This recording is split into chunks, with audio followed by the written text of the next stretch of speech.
There we go. The Untouchable True School Sports Empire proudly presents something the boxing games are missing. Hey, what's going on? It's your boy BT, and I came here to talk some boxing with thousands of True School Sports subscribers. And yes, guys, once again, despite fatigue, despite how we may or may not be feeling, we're here once again, giving you guys another edition of True School After Dark, everybody's favorite late night boxing program. Shout out to everybody here. Shout out to all 6 of you guys currently here rocking with your boy BT. Make sure you guys go ahead and smash that like button because we got a really good show planned for you guys today. A really good show. A lot of things going on in the fight game.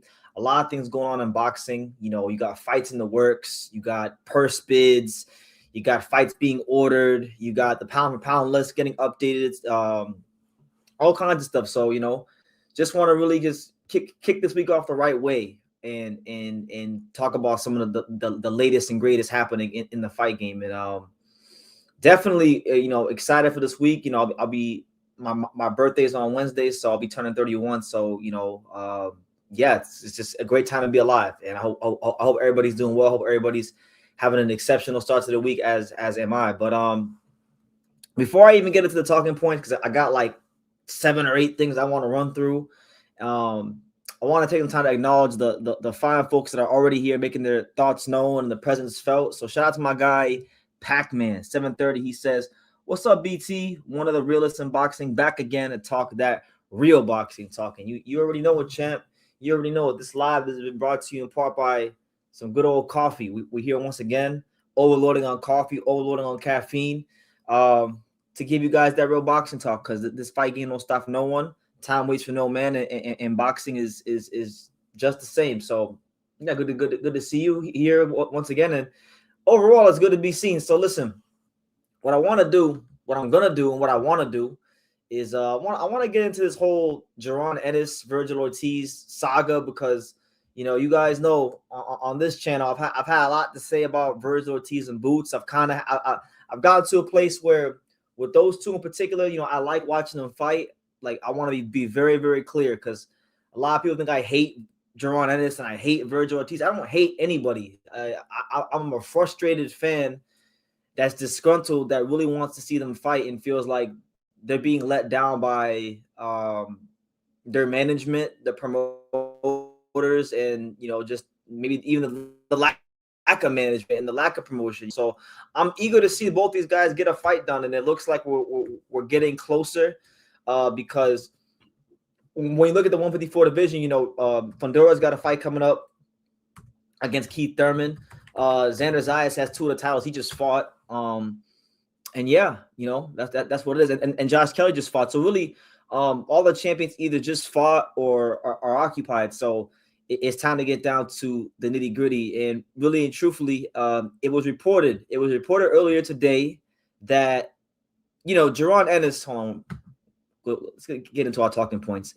Jaron Ennis, right, and Vergil Ortiz, I know it's not the actual announcement, but it's an announcement about a potential announcement. What's more boxing than that, It was reported that they're nearly finalized for an April fight. It's going to be boxing's big interim unification fight, the biggest non-title fight in the sport of boxing is nearly upon us. So let's make sense of it. Let's go to screenshot. I see a couple comments. I'll get back to those in a second. But getting right to it. So it's been all over Twitter today. You see it. Ring Magazine, Mike Coppinger, they're going ahead and they're reporting it. This is Mike Coppinger from earlier. So here's what it says. It says, and I quote, "Jaron Ennis versus Vergil Ortiz is being targeted for April in Las Vegas and could be finalized this week. Sources tell Ring Magazine. Lots of optimism on both sides that a deal within reach for the best fight on 154 pounds." Now, look, I like the fight. On paper, it looks like it could be, from an excitement standpoint, the best fight. But I'm not ready to call either one of these two the best. Like, I'm sorry. Like, I like Vergil, I like Boots, but like they're not really moving with the sort of urgency and the sort of ambition that I like from fighters, from the top fighters, So I'm not gonna call it the best fight, but it's one of the best fights. It's definitely one of the best fights. They both really need it, because you look at Vergil Ortiz, he's about a 20 he's never won a world title. He's fought good fighters. He's never won a world title, but he's very good fighter, very exciting. And then you got Jaron Ennis, a guy that has all the makings of a pound great, but just hasn't been able to kind of get the fights and make the right moves from a managerial standpoint in his career. It's felt like his career has felt very Demetrius Andrade-esque to this point. So I think really for his career, for the trajectory of Boots' career, this has to get over the line. Really, truthfully, it has to get over the line. Because if it does, I'm going to say this. If you guys think, because a lot of these Boots fans and Vergil fans, they get mad when I start really telling the truth. If this fight doesn't get made, I'm going to have a lot to say about not just the fighters, but more so their teams. Matchroom Boxing, Eddie Hearn, Oscar De La Hoya, Golden Boy Promotions, Rick Regan, because when it comes to these kind of fights, I'm smart enough and I'm educated enough in boxing to understand that like it's not just about the fighters. I'm sure Jaron Ennis and Vergil Ortiz, if it was just as simple as, hey, you fight him and you fight him, they would go ahead and they would have been fought already, but it's not like that.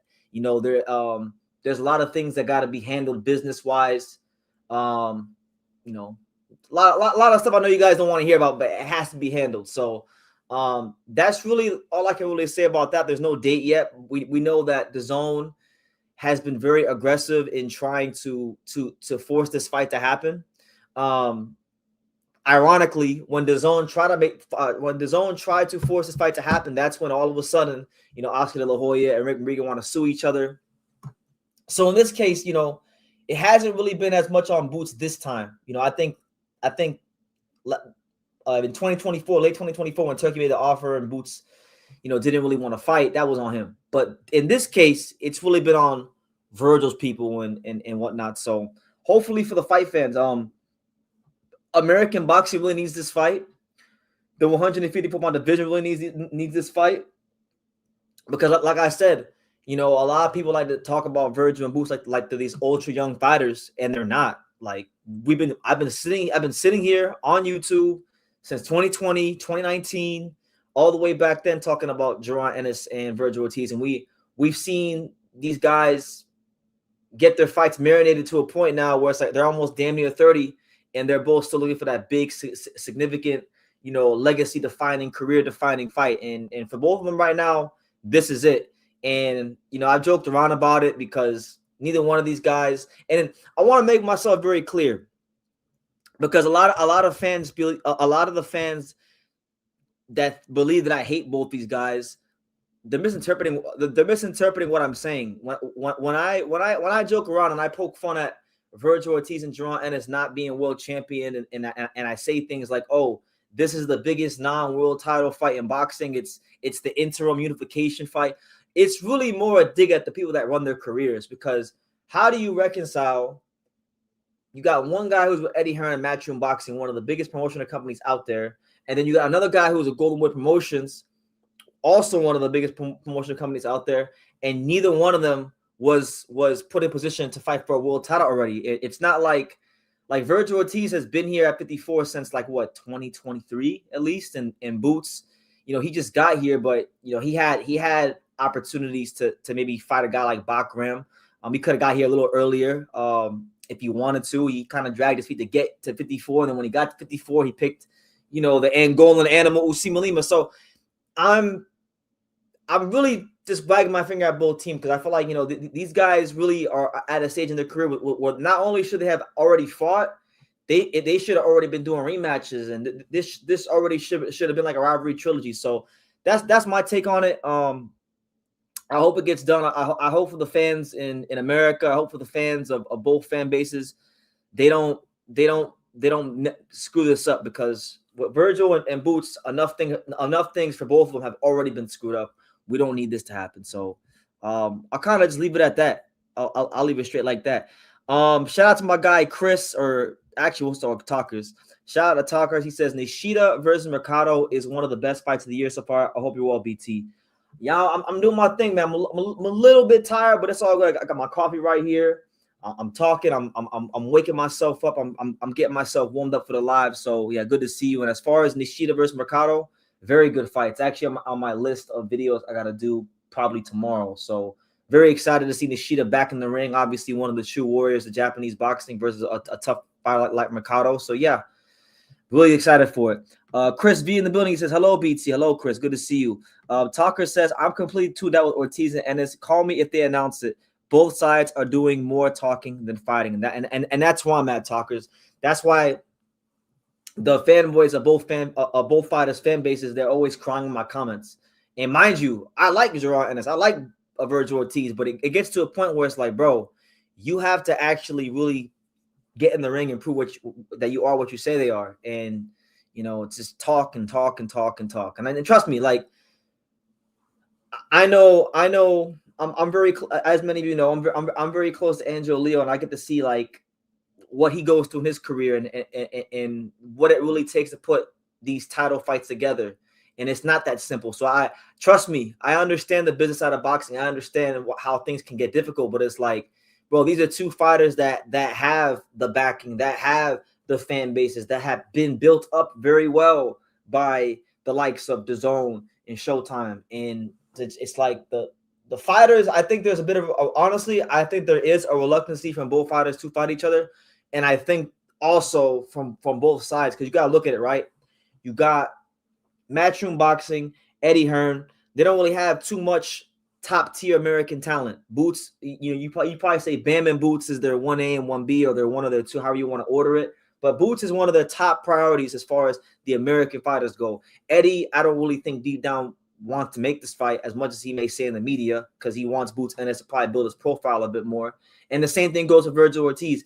That's why you saw Rick Morrigan, Virgil's manager, talking about doing the Spence fight, because, Golden Boy, they don't have a lot of fighters right now. They want to build their guys up as much as humanly possible. So that's how I feel about it. This feels like a bigger version of Morrell versus Benavidez to people who aren't number one in the division but highly wanted and marketed as potential best. Yeah, that I could see that. I could definitely see that. Benavidez Morrell was a fight that a lot of the hardcore box fans wanted to see, and it was a very good fight when it happened, but it wasn't this mega fight, because I remember being back then when Benavidez Morrell was being talked about. Some boxing fans just aren't in touch with reality. They think that these fights are big beyond just the sport of boxing and this boxing community, and they're not. Like they're really not. Remember, under absolutely no circumstances could Ennis have fought Murtazaliev. Apparently, he needed those 90 seconds with Lima before he could fight anyone live. yeah, that's pretty much what it was, man. Like, Talkers, you're a smart guy. Anybody with half a brain knows that, and I was calling for it back in what was it, September or October 2024. I got videos to prove it from back then of begging Boots to go to 54 and fight Murtazaliev, and it's like, no, he had to fight a tune-up. He had to fight the Angolan animal. He had to start the new rivalry in boxing, Philly versus Angola. He couldn't just have gone to the smoke. So I thought that was a waste of time, and he seemed complacent and cool to get paid a lot of money to fight a guy that was a no-hoper.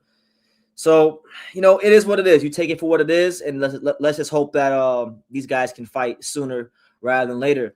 My man TCP says that Keith one-time Thurman will be the king of 154.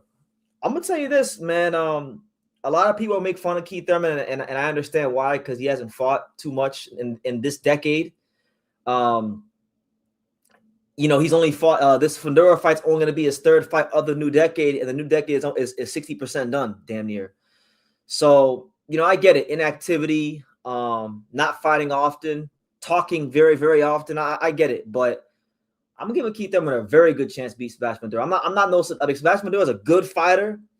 I'm not no believer in Sebastian Fundora. I think Keith Thurman can beat him, and I'm actually going to go with the upset. I may come to regret it, but who cares? Like, I don't care if I get it right or wrong. I feel like he has all the tools and all the intelligence, all the experience in the world to beat Sebastian Fundora. So shit, as funny as it may sound to some people, we may get a scenario where Keith Thurman might just go ahead and be involved in an undisputed fight. You heard it here first on True School. My man B Wayne says that Vergil Ortiz, he owes Sergey Bohachuk a rematch. I would like to see it. I thought Bohachuk won that fight. I knew they weren't going to give it to him, But Boachuk's now is with Zuffa Boxing, so I don't know how realistic that is. I don't think that's the most realistic. Just being honest, but it would be nice. You know, Boachuk's now a guy that has fought a lot of people in his career. So yeah, why not at some point? Even though he beat Majimov, who Vergil? Listen, I don't know if you knew. I don't know if you knew here. I don't think highly of Majimov. I think Majimov is one of the most overrated fighters in the whole sport of boxing. Good fighter, you know, Olympian, world champion, all that. But that herky jerky stuff, and just because he gave Crawford a decent little fight, you know, we don't put too much stock in Majimov. But I'm sure Philadelphia will, because it's possible. I'll say this: if Boots and Vergil, for whatever the case may be, God forbid, because I do want to see the fight. If the fight falls out, look for Majimov to be Boots' next opponent. My man Tucker says all the Lima fans weren't tuned in for his comeback fight in Barcelona a couple weeks back, almost like they were disingenuous and hyping him up last year. That's pretty much what it was. Like, people were trying to make him out to be some killer. I'm not saying Lima can't fight or that he's a bum or anything like that. But like, if you're talking about Jaron Ennis, who is touted to be one of the next pound for pound greats and all this stuff, that's just not a fight you got to be taking right now. You know, it was completely unnecessary. But best of luck to Lima. You know, Lima seems like a nice guy. He works hard. He doesn't come from a boxing hotbed, so it's no slight on him. I hope he comes back and can be involved in some good fights and maybe actually become a real, like, credible contender in the division. But a lot of people are being disingenuous going into that fight. My man, Mr. Moon. My man right here says, I remember Ortiz calling out Carr back in the day. It's time for him to step on the gas on his career. That's where we're at. That's where we're at. And again, I fully understand that it's not always up to the fighters, but a lot of the times the promoters and the managers are going to mirror the attitude of their fighters. So if the fighters are urgent enough, their manager will be urgent, you know. And I just don't see urgency. I haven't seen, like, I don't associate Boots or Vergil with the word urgency. Just being honest. Hook like Berlanga, he says, what do you think the chances of Espinoza and Leo are happening? Give me a percentage. If you're asking me next, I'm gonna say 20%. I'll say 20%. I'll tell you. I mean, I was gonna talk about Angelo live because there was Angelo later on in the live, because there was some news that came out about Angelo, and something I already knew about 2 days ago. But like, I want to explain. Rafael Espinoza holds the cards here. Let's be real. Let's be objective. Like, he holds the cards. He has the bigger fan base. He's the A-side guy. He's the guy that people regard as the number one featherweight in the division. He's got Top Rank behind him. Angelo doesn't. You know, Angelo has Pro Box, who are great promoters, but they don't really believe in him enough to invest in him, because if they did, he would have fought in America after he won the title. He hasn't fought in America since he won the damn IBF title, right? He's only had one fight since he won the IBF title, and that's through no fault of his own. You got to have a promoter that is willing to invest. So what it really comes down to is, how bad does Espinoza want that fight? You know, how bad does Top Rank want to do that fight? You know, right now, personally, I think it's difficult because Top Rank doesn't have a network. Really, they don't have a network, and I also do think. I do think that Rafael Espinoza is thinking about a move to 130. You know, he's very big for the weight class. You got a lot of options with Mexican fighters like Renato Lopez up there. You got Navarrete and Sugar Nunez up there. So there's actually, you could probably say, as crazy as it sounds, from a commercial standpoint, there's actually fights that are just as big, if not bigger, than Angelo. So I'm just saying, I'm going to say 20%. If Angelo gets a unification fight, I mean, I would love it. I would love it to be that fight, but I don't see it. Trust me. When the rumors first came out about a week or so ago, or 2 weeks ago, whenever they came out, I remember I was going for my run, doing my road work to stay in shape. And then I went and I did my little shadow boxing in the afternoon. And then I got on my knees and I prayed to the Lord. I said, man, please give us this fight. Please make this fight happen. And I'm seeing signs to believe it won't happen. But what I can say is that it looks like, you know, Turkey Al Sheik is trying to angle for Shushu Carrington versus Figueroa. So if what I'm seeing is correct, which I believe what I'm seeing is correct, then that obviously would mean logically Espinoza and Leo should fight. But I'm gonna to answer your question, I'm gonna say 20%. I don't see it next. Oh, yeah, come on, y'all don't want to open up that can of worms. Do you really want to go down that route? Is that a route you're really prepared to go down? A man right here, JJ, he asked, did you like Bad Bunny's halftime show? Now, look, I want to preface two things before I answer your question. Number one, I don't give a fuck about the NFL. I haven't watched or really followed the NFL for like 10 plus years. The game has gotten very watered down and soft. So I don't really care for it. Just being honest. I did not watch the Super Bowl. I normally don't watch the Super Bowl anyway to begin with. Now, did I like his halftime show? I've seen it all over Twitter. I don't like Bad Bunny's music. Honestly, I don't. I like Spanish music, but I don't like him. I think he's trash. I think he's sorry. So not really. Like, to be honest with you, not really. I thought it was corny, but that's neither here nor there. God bless him. And you know what?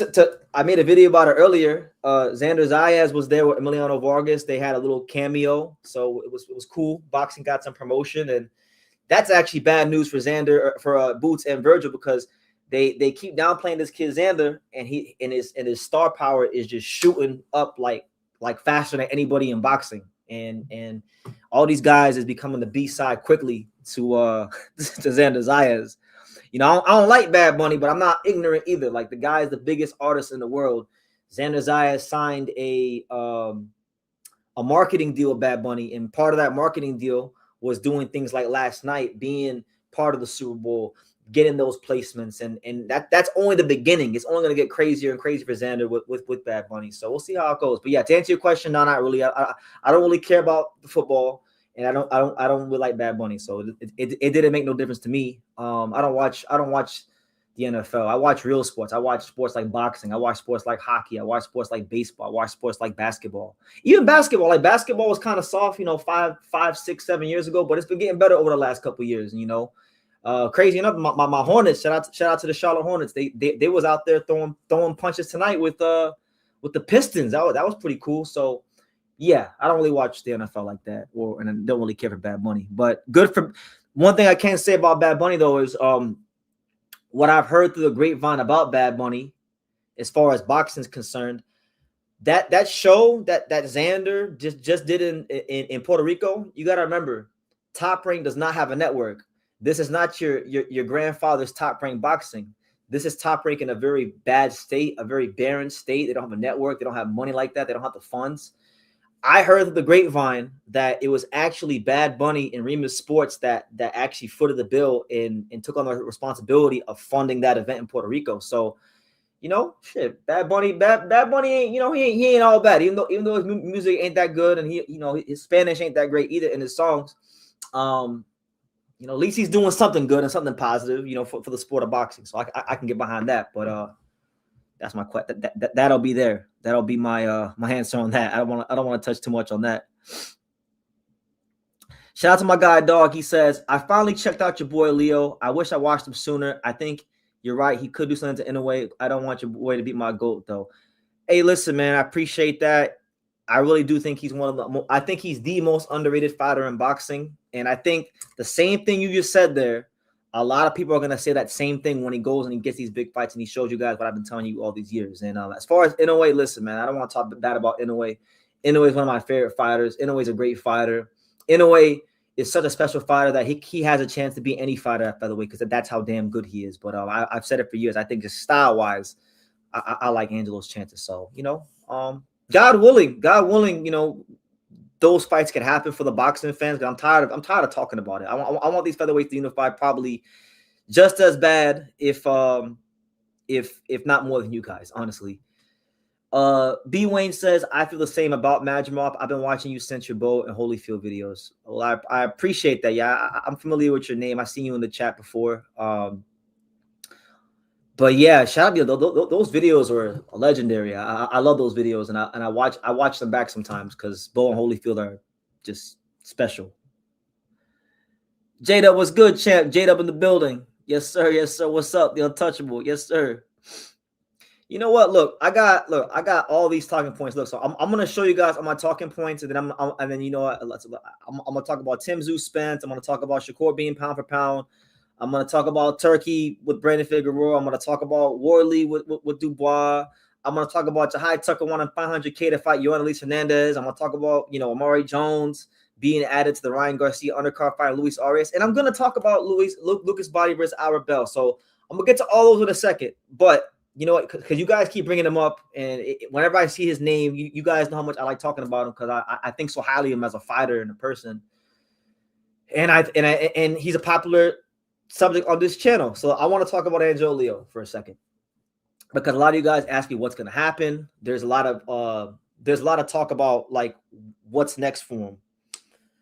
And my boy Dog, he asked a great question. He says, "Why ain't Leo getting more eyes? It seems like people overlook him." And that's a great question, man. Look, what it comes down to is this, and I'm not throwing nobody under the bus. I'm just stating the facts.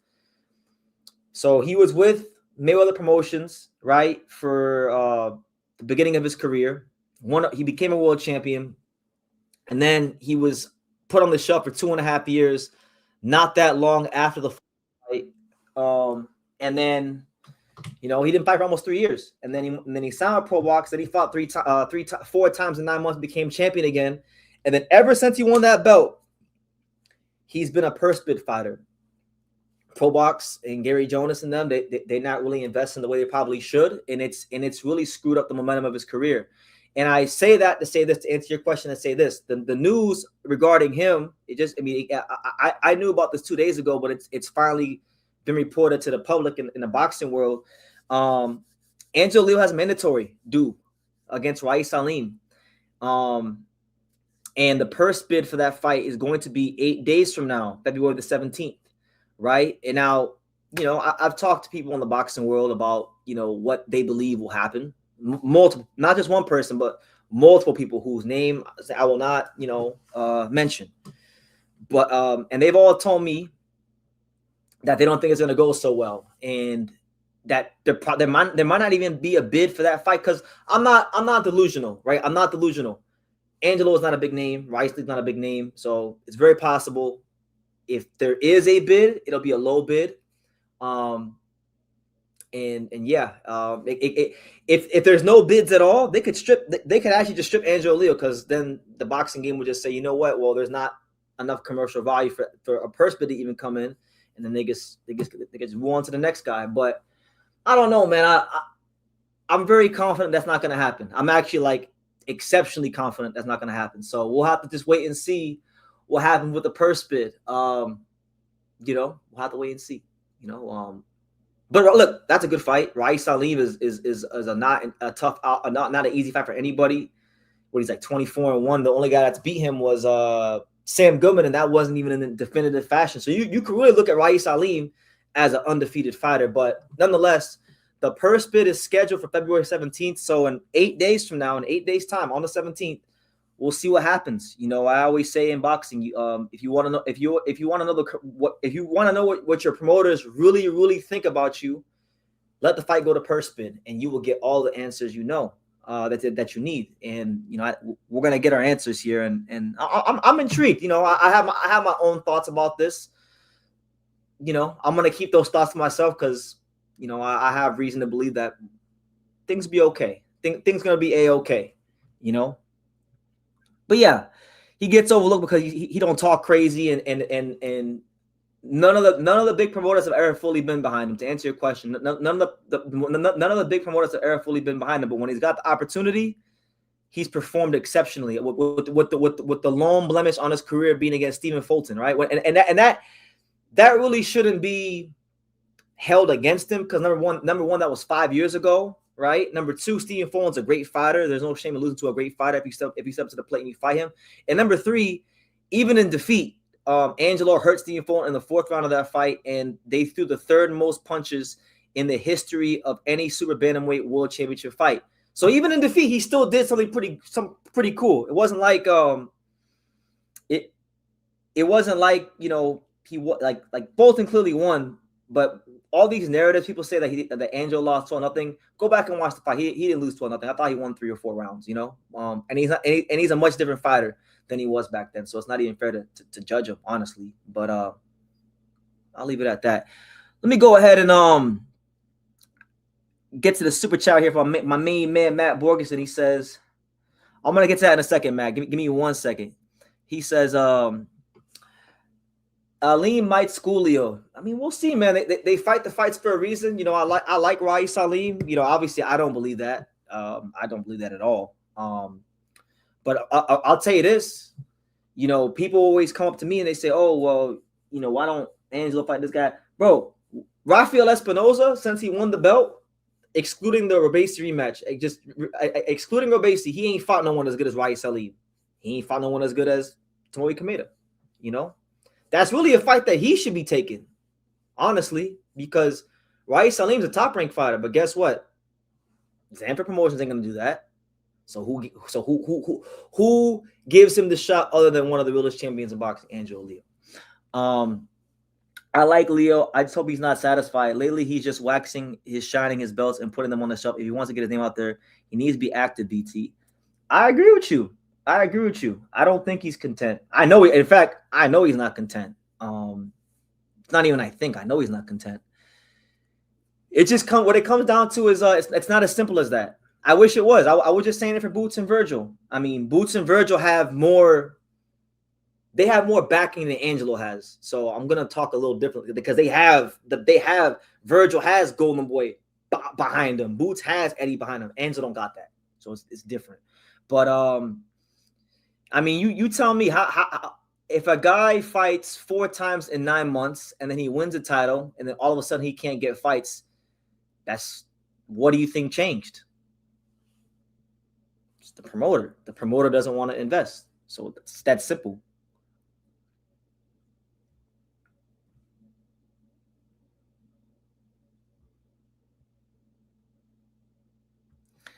You won't say it, but Glover will. We know the truth. Yeah, shout out to Chris Glover. Shout out to him. I had a chance to speak to him recently. Great guy, knows his boxing. But yeah, there's always 2 sides to every story, talkers. Always remember that. Always remember that. Mayweather Promotions messes up young fighters' career. Leo, Hitchens, and now Kamamoan. Yeah, I mean they've done a lot of that. They've like you mentioned Hitchens and Leo. Look, both guys. They are with Mayweather Promotions, and once they branched off, they were able to have very fruitful careers. Kamal Moen,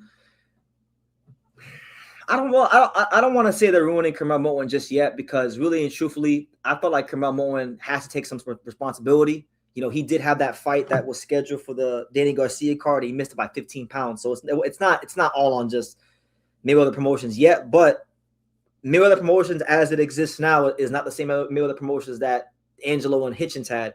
They actually had dates back then. Like back when Angelo and Hitchens were on Mayweather Promotions used to always do fights at Sam's Town and things like that. And, they were doing a lot of shows at PBC when PBC was having a lot of dates. So it's different time. I don't like that logic. But why would I see Aleem as an undefeated fighter? He lost before my eyes. Because he was the B-side fighter and he lost a split decision that was very close that could have went either way in the other guy's hometown. So I'm not saying you have to look at him as an undefeated fighter, but I'm just saying, like, if you fight a guy in his hometown and you fight him tooth and nail and it's a 50-50 fight and the other guy got the decision because he was in his hometown, that's not the same as, like, getting knocked out cold or, getting outclassed. That's why I'm saying that. You don't have to do anything. Nobody has to do anything, especially in America. We all have freedom. Turkey is sitting on Angelo, always brings a fight. Hopefully they consider him versus Espinosa on the Canelo Mexico versus the World Undercard. I would love that. Like, we're all for that. But unfortunately, like, and I'm trying to explain this to you guys. I'm really trying to explain this to you guys. He doesn't have the luxury of getting to pick and choose. Like Espinosa does. Espinosa has top rank behind him. Shushu does. Shushu has top rank behind him. Even Figueroa to a degree, like he's got PBC, at least somewhat behind him, right? And Angelo does not have the luxury. And I would say this, like, people need to start putting some pressure on Espinosa, Zanfer, Fernando Beltran. If you're the number 1 guy, fight the number 2 guy. right? Because on Ring Magazine, he's the number 1 guy and Angel's number 2. So it's a legacy fight. Shout out to my guy with PYP Boxing out there in Texas. He says, the True School is very humble. I worked with him in San Antonio. Very cool, down to earth, one of the best. Thank you, champ. Hope all is well. God bless. Keep up all the great work, and hopefully we'll cross paths soon. I love Texas. Let me see. What was that super chat at? Okay. Let me acknowledge the super chat. My man says, do you think it's crazy for Errol to fight Tim Tszyu right now? I don't think it's crazy for Errol to fight Tim Tszyu right now. Tim Tszyu's not winning fights like that. Like, he hasn't really won at the top level. He's not, he's got some wear and tear on him, right? Errol hasn't been in the ring for a while.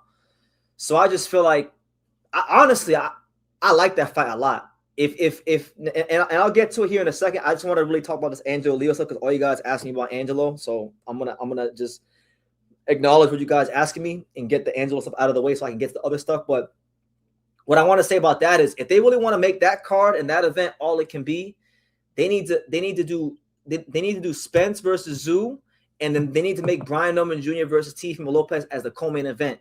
And that whole card should be called Crossroads, because those are 2 Crossroads fights. If you get Spence and Tszyu as the main event, and you get Tio and Norman as the co-main event, then you got a Crossroads extravaganza. And truth be told, I love Crossroads fights. I love these fights where these guys, where fighters' careers are on the line, because really that's more pressure filled than even a title fight in some ways. Because, like, yeah, a title fight is pressure filled, cool, but now you're fighting for your career. You're fighting for your reputation. So yeah, I don't think it's too much. Would Zuffa be a good move for Leo if getting fights are still a struggle? You never rule anything out. If they come to the table with a good deal, I wouldn't rule it out. It all depends.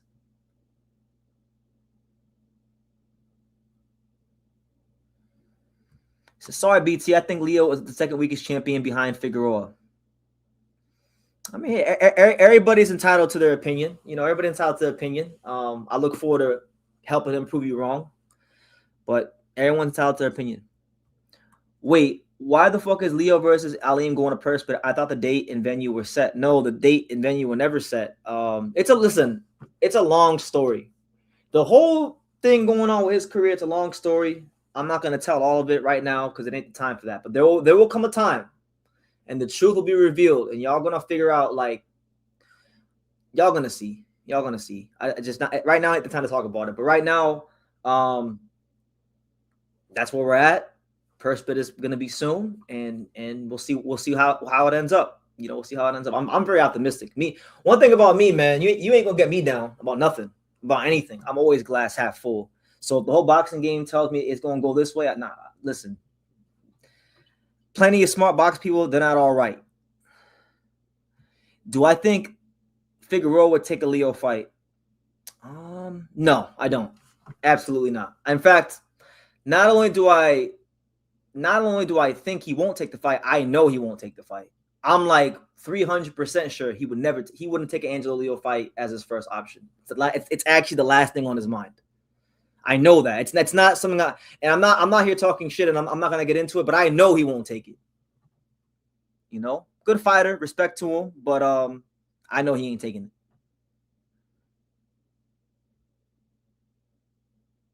Anyway, I'm gonna leave it at that. As far as purse bid stuff is concerned. I don't want to talk too much on that, but you guys will see. I just wish all these guys that you boxing fans think are so great. I wish they got the same pressure put on them to take tough fights the way Angelo does. I got nothing but respect for Bruce Carrington. I like Bruce Carrington. I met Bruce Carrington. I talked to him on Instagram. Like, we're cool. Like, I like Bruce, but I mean, you talking about Bruce being. I've seen a lot of people say that Bruce Carrington is the best featherweight in the world. Bruce Carrington hasn't even fully established himself as being the best guy in the WBC featherweight picture. Did y'all forget? Hold on, let me show you guys. Did y'all forget, or do I gotta remind you? Let me ask the chat. Did y'all forget, or do I gotta remind you? Y'all talking about Bruce? I like Bruce, but here we're content to tell the truth, whether I want to or not. Y'all talking about Bruce being the best featherweight in the whole division, and he's not even the best WBC. He might not even be the best WBC featherweight champion there is, because there's a dispute to settle. As far as I'm concerned, there's a dispute to settle. And you guys might be saying, BT, what are you talking about? What are you talking about? Well, look, man, don't call me a hater, but I'm just a messenger, and I'm telling y'all the truth. So as you can see on the screen, Bruce Carrington is your WBC champion for now. But as you can see right below him, you have Ray Vargas, who is the WBC champion in recess. Now, Ray Vargas fought Nick Ball. He hasn't fought since the Nick Ball fight in early 2024. He had an injury, right? When he got the injury, the WBC declared him the champion in recess, and he's still, right now to this day, the champion in recess. So as good as the Shushu knockout over Carlos Castro was, and it's great to have him in the division as a champion, he's not even really the belt. And that guy can come back at any time. And I want to give you all a heads up.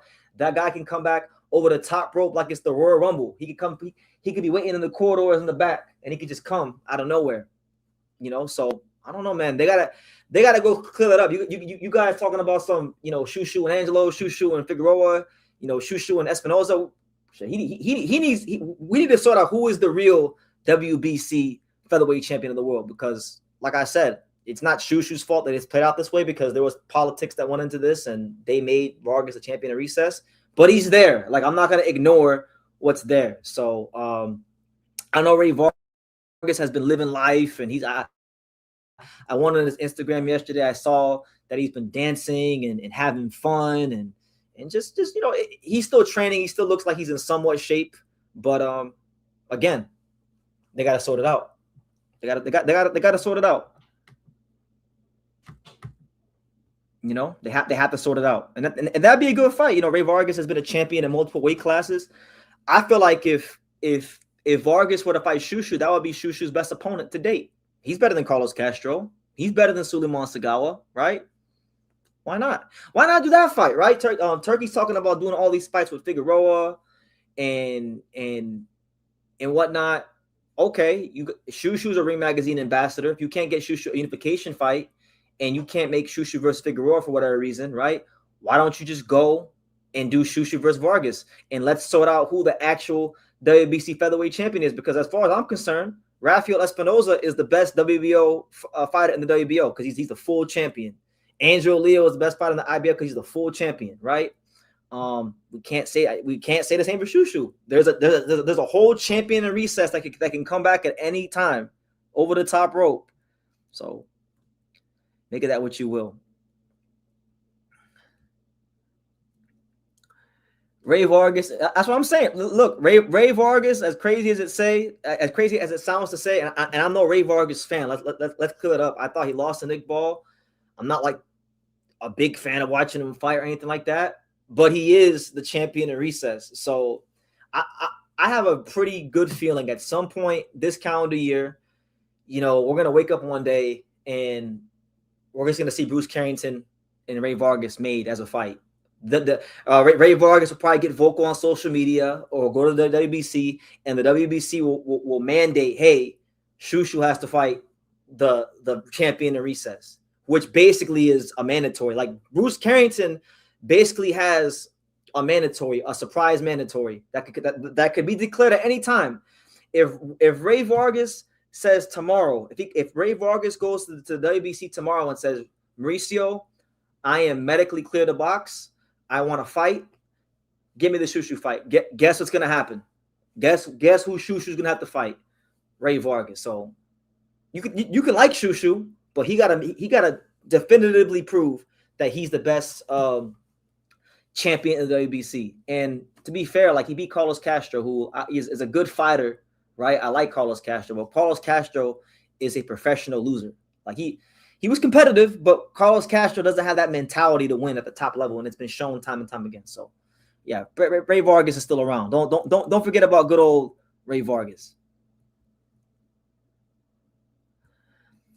BT, I remember on the scorecards, you thought Andrew should have lost his last fight. It surprised you, homie. Well, because we were in Japan. And I was factoring in the fact that we were in Japan. I wasn't surprised that he won. I thought he won the fight. I had it 8 rounds to 4 when I was there. And I just watched that fight last night. I was just rewatching that fight last night and studying that fight last night. I thought he actually won like 8 rounds to 4 again. But when you're on the road, you just never know what judges are seeing. That's what I was nervous about that. And one judge actually scored a draw, which I didn't agree with, but they did score a draw because, and I think they scored a draw because we were in Japan. That same fight happens in anywhere in America, it's 116, 112 UD. But that's neither here nor there. Anyway, last question. My man says, when is Angelo? That will be determined in about a week. They have to go to purse bid, and then after they go to purse bid, they have to fight within 45 to 90 days of the purse bid. So if I had to give you a rough estimate, I'm gonna say it'll be somewhere around April or May. You know, somewhere in and around that time, and it'll be a good fight.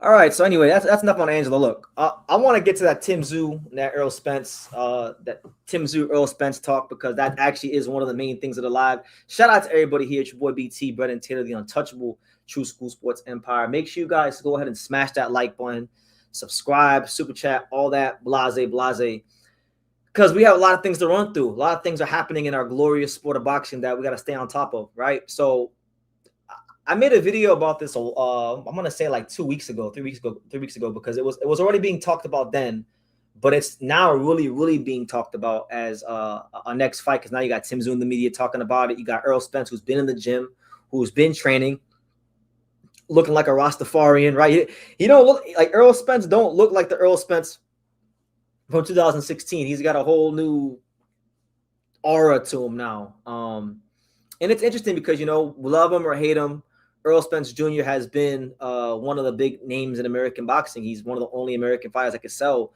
you know, in his hometown, 30, 40,000 tickets when he fought Mikey Garcia and things like that. He is the big fish, you know, and a lot of people, if this fight gets made, which I believe it is going to get made, because it makes too much sense. It feels like when you just say Tim Tszyu versus Errol Spence, Tim Tszyu out loud, it just feels PBC. It feels like something that's been concocted by Al Heyman and all the brain trust over there. So let's talk about it, man. Tim Tszyu, Errol Spence, the blockbuster crossroads. It's in the making. So the report came out earlier on Twitter or X, or what do you want to call it. Actually, before I even go over there, I got the article in front of me from Fox Sports Australia. Shout out to the fine folks there. So basically, says it right here. Australia's Tim Tszyu has been locked in for a blockbuster showdown against American superstar Errol Spence Jr. He's gonna have a tune-up fight. Tim Tszyu. He's gonna have a tune-up fight in Australia, and then they're looking to put that Tim Tszyu versus Spence fight on the same card as Liam Paul's fight, because Liam Paul's fighting. Who is it? He's fighting Paddy Donovan, I believe. He's the mandatory. So it'll be on that same card, right? And you know, Tim is already speaking about it. Tim is excited for the fight. Tim stated the following, and I quote. He says right here, "Of course, I'd be keen. Are you serious? That one, if it happens, would be a mega fight for Australia. One of the biggest fights ever for an Aussie, and it'd be up there alongside with Jeff Horn and Manny Pacquiao. It's an intriguing matchup too, and with huge stakes and plenty of questions on both sides. Do I still have it? Does Spence still have it? But I'll leave that to my team. I head back overseas next Friday to start preparations for whoever is next." So there you go. He also stated that he's wanted Errol Spence for a long time, and let it not be lost in this little rant and this little soliloquy that I'm giving you guys that according to what Tim Tszyu said, that fight would not be in America. That fight would actually be on the Australian soil, on the Australian shores. So, you know, add Errol Spence to the list of PBC fighters that have been, you know, that have had to go to Australia. Look at Rais Salim a couple years ago against Sam Goodman, Keith Thurman recently against Brock Jarvis, and now, you know, Errol Spence going to Australia to fight Tim Tszyu. It's really intriguing because unlike Rais Salim, and even, you know, like Keith Thurman's a really good fighter. I love Keith Thurman, but Keith Thurman is not the draw that Errol Spence is. I'm actually surprised, even though Errol Spence has been out the ring for a long time and he doesn't have that momentum. I'm actually mildly surprised that PBC is going to let Errol Spence go to Australia, because he's a guy that draws like he's someone that I feel like American boxing fans would show up for, especially in Texas. I guess a name like Tim Tszyu, but again, they're not PBC's at a stage where they're not trying to take any risks. They don't get a lot of shows or a lot of dates with Amazon Prime. So they're gonna let the fine folks at No Limit Boxing, George Rose and them guys, foot the bill, and Errol Spence will have to get his passport, dust it off, and just like he did almost 10 years ago when he fought Kell Brook and went to England, and he's gonna have to go fight Tim Tszyu over there. And we know Tim Tszyu's never lost in Australia. Tim's never lost in Australia. We know that the Aussie boxing fans come out and they support Tim Tszyu, and you can bet your bottom dollar that for a fight like this, for a known name like Errol Spence, they're gonna come out for this fight. So I'm excited about it. Nothing like a good crossroads fight. I was just telling you guys about the crossroads fights and why I love them, because when you get two big names coming off of losses fighting each other, it's one of the best things in boxing, because you're not just fighting for a title or legacy, but you're fighting for your credibility, your reputation, your career. And growing up as a kid, I used to watch a lot of WWE, or WWF back then, right? Rob Van Dam and Stone Cold and The Rock and Scott Steiner and all these great wrestlers that I loved watching. One thing I love about wrestling is they used to have like a loser goes home type thing, like they put their career on the line, And I wish boxing was like that. And I was talking about this with my friend Johnny today, and I joked with him. I said, what would be crazy is if boxing had like for specific fights. Imagine if boxing had a crossroads belt. Like imagine anytime there was a fight between two older fighters with a big name coming off of a loss. Imagine if there was a crossroads belt just for that specific fight. I think that'd be pretty cool. So I actually put together this tweet, and I mentioned the WBC and Mauricio Sulon earlier, and I stated the following, and I quote, "We need a crossroads belt for specific high-profile fights between fighters coming off a loss. Your career is on the line. This is bigger than anything. We should have a belt for it." And then I tagged them, and I said, Mauricio Sulaiman and WBC, surely you can get in the lab and you can make this, right? And I don't think I'm wrong here. I think they make belts for everything else. They make the Black Lives Matter belt. They make the Meticio belt. They make the Mayan belt. They make all these commemorative belts. They should do for specific crossroads fights with high profile fighters. They should do a crossroads belt. I think that'd be pretty cool. Just an idea. I'm a creative guy. Just an idea, but yeah. All in all, Tim Tszyu and Errol Spence is a dynamite fight. I've been hearing these rumors too. I'm not sure if they're true, but I've been seeing it on Twitter. Apparently, Errol Spence is. I've heard Errol Spence has been, floating, looking at new trainers because he's not with Derek James no more.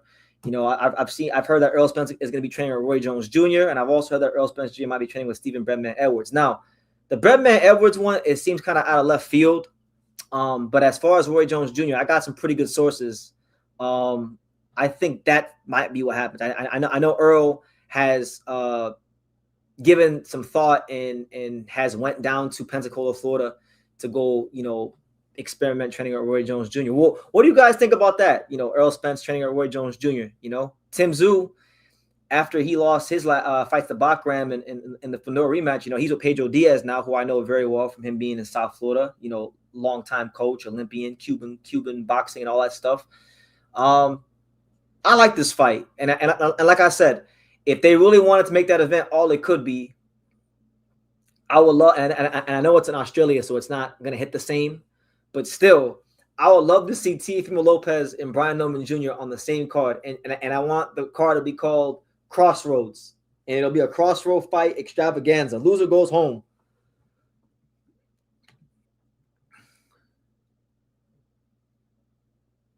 Anyway, let me go to these comments. Shout out to everybody here. Let me see. PYP says, True School is Tim Tszyu versus Spence, a 50-50 fight, 1,000%. When you factor in when you factor in Tim Tszew's the punishment he's taken over the last 2 years, and then you factor in Errol Spence's inactivity and the punishment he took in the Crawford fight, how could you not say it's a 50-50 fight? There's really nothing to go off from Spence because he didn't fight all 2024. Like, so he fought Crawford in the middle of 2023. He didn't fight the rest of 2023. He didn't fight all 2024. He didn't fight all 2025. And we're already, almost a month and a half into 2026, and he still hasn't fought. And even though we're talking about it, this fight's not even fully official yet. So it's been a while, and boxing is very much a sport of timing. For 99.9% of fighters, ring rust is a thing. There's a very, very small. I'm talking about small, minuscule amount of fighters where ring rust is never going to be an issue because there's some fighters that are just cut differently.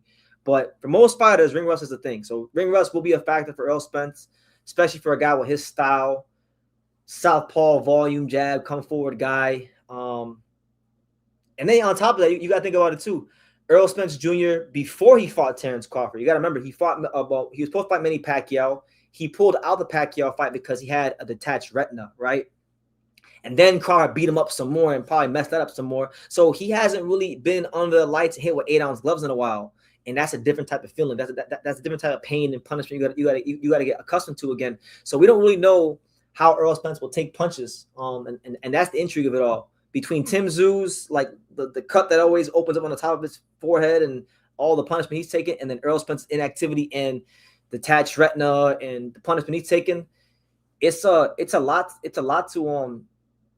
to factor. It's a lot to factor in. Also, for all intents and purposes, it is Errol Spence's debut at 154 pounds. He never fought at 154 pounds. He was supposed to fight Fundora at 154 pounds. Remember, because when Tim Tszyu lost Fundora in the first fight, Spence got in the ring and then, did a little face-off with Fundora, and the fight never materialized because Spence never came back, right? So we've been waiting for Spence for a long time, and I've been part of the camp that feels like Errol Spence is never going to box again because I know Errol Spence lives very well. I know that he's gotten a lot out of boxing, and there's really no reason for him to fight anymore. Just being honest, and like he gave boxing plenty. But if he has it in his heart, in his mind, in his body, in his soul to compete at the highest level, then who is little old BT to tell him, hey, stay retired and stay inactive, right? So yeah. One thing with Tim Tszyu is the crazy activity level. He's constantly fighting, even if he's losing. He's back in March, and then we'll go into the Spence fight. Yeah, and like the old saying goes, activity matters. Tim Tszyu, when he was managed by Glenn Jennings, his former manager, he was kept very busy and active. Now he's with another great manager in Mike Altamara, and Mike Altamara, another great manager. He's keeping him busy. He's doing what he needed to do. So he's gonna have that advantage going into the fight over Spence. Activity, being more match fit, being able to get hit with 8-ounce gloves and not have to wonder if he's gonna get hurt right away. Errol Spence doesn't have that luxury because the last time he got hit by 8-ounce gloves was by Terrence Crawford, and he's taken a lot of time off. He's been on a lot of vacations, enjoying life, and God bless him. But it's different under the lights with 8-ounce gloves. So a lot of you guys are making suggestions about who Spence should train with. You're saying that he should train with David Goggins. I don't know. Look, I like David Goggins. David Goggins has got me motivated to go run 5, 6, 7 miles myself, but David Goggins ain't no damn boxing guy. He's a motivational guy, a strength guy, an endurance guy, but he ain't no boxing coach. Robert Garcia could be a good one. Sugar Hill. I mean, those are all fantastic coaches. A lot of you guys don't like Roy.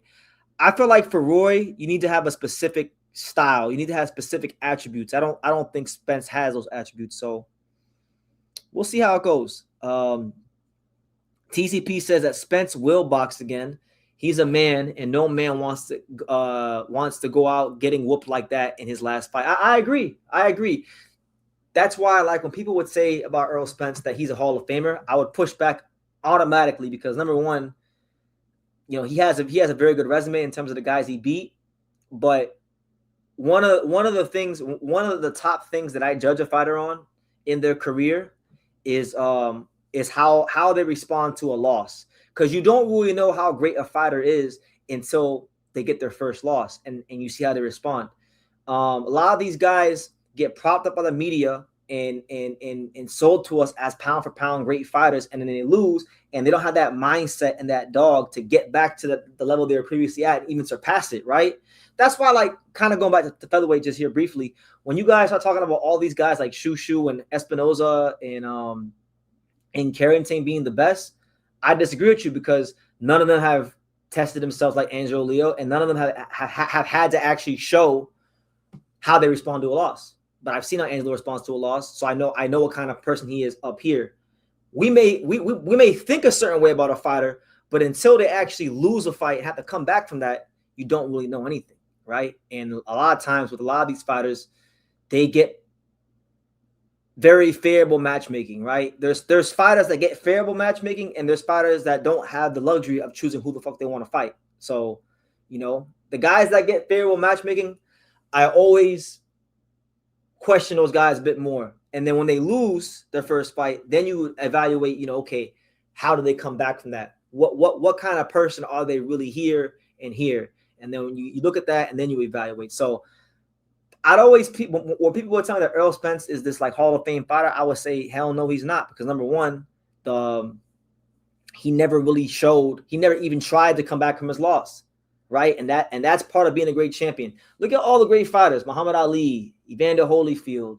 There's a handful of guys like Ricardo Lopez and Rocky Marciano, but I'm saying for the most part, Muhammad Ali, Evander Holyfield, Manny Pacquiao, all these fighters that we love and revere. Maybe, Mayweather is an exception, but all these fighters most of the fighters that are loved and revered are loved, revered, and respected because they showed what kind of men they were after they lost. So, yeah, that's my rant on that with Spence. But I like Spence.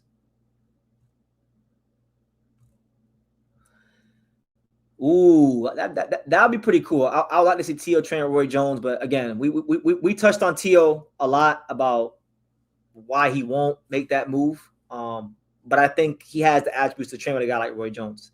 It's only a handful of fighters that have the attributes to train with Roy Jones. And you know what? Thankfully for Roy, I'll tell you this, and I'll leave it at this with Roy Jones. He's got Ian Green, a very underrated fighter, a very, very, very underrated fighter. He's the kind of fighter that can train with Roy Jones and actually be successful. But like that pool of fighters is like this big in boxing. He's in that small pool of fighters. Because Roy's gonna teach you his style. He's gonna give his imprint of how he is on you, and you gotta have specific attributes to really execute what he teaches you. But nonetheless, guys, I'm gonna pivot into my next talking point. I said what I needed to say about Tim Tszyu and Errol Spence. Make sure you guys smash that like button. Definitely take the time to subscribe. Super chat, all that blase. I still got like 5 talking points. This might actually turn into a 3-hour live. I hope not, but this might turn into a 3-hour live because I need time to flesh out these thoughts and get out what I feel about certain things in boxing right now. So the next talking point is this, because Ring Magazine has updated their pound for pound list, and I was just talking about this recently in one of my recent lives about Shakur Stevenson and where does he fit pound for pound. And I was very adamant that, after the Teofimo Lopez fight, based on the fact that he's a 4-division champion at 28 years old, and he just fought a guy who's been a pound for pound fighter before in Teofimo Lopez, who was the lineal champion at 140 as well. And he outclassed him. It wasn't even a hard fight for him. It was actually one of his easiest fights. Josh Padley was a harder fight, if we're being objective, if we're being honest. I thought Shakur was easily a top 5 pound for pound fighter, and there were certain guys that were on the list already that I just thought he was above. I told you guys I thought he was better than Bam Rodriguez pound for pound. Oscar Collazo, I like him. He's above him pound for pound, and Junta Nakatani, he's above him pound for pound, right? And those are all for the most part lighter weight category guys. And you guys know I love the lighter weight categories, but like I say, I'm not biased. I tell you guys what it is and what's the truth.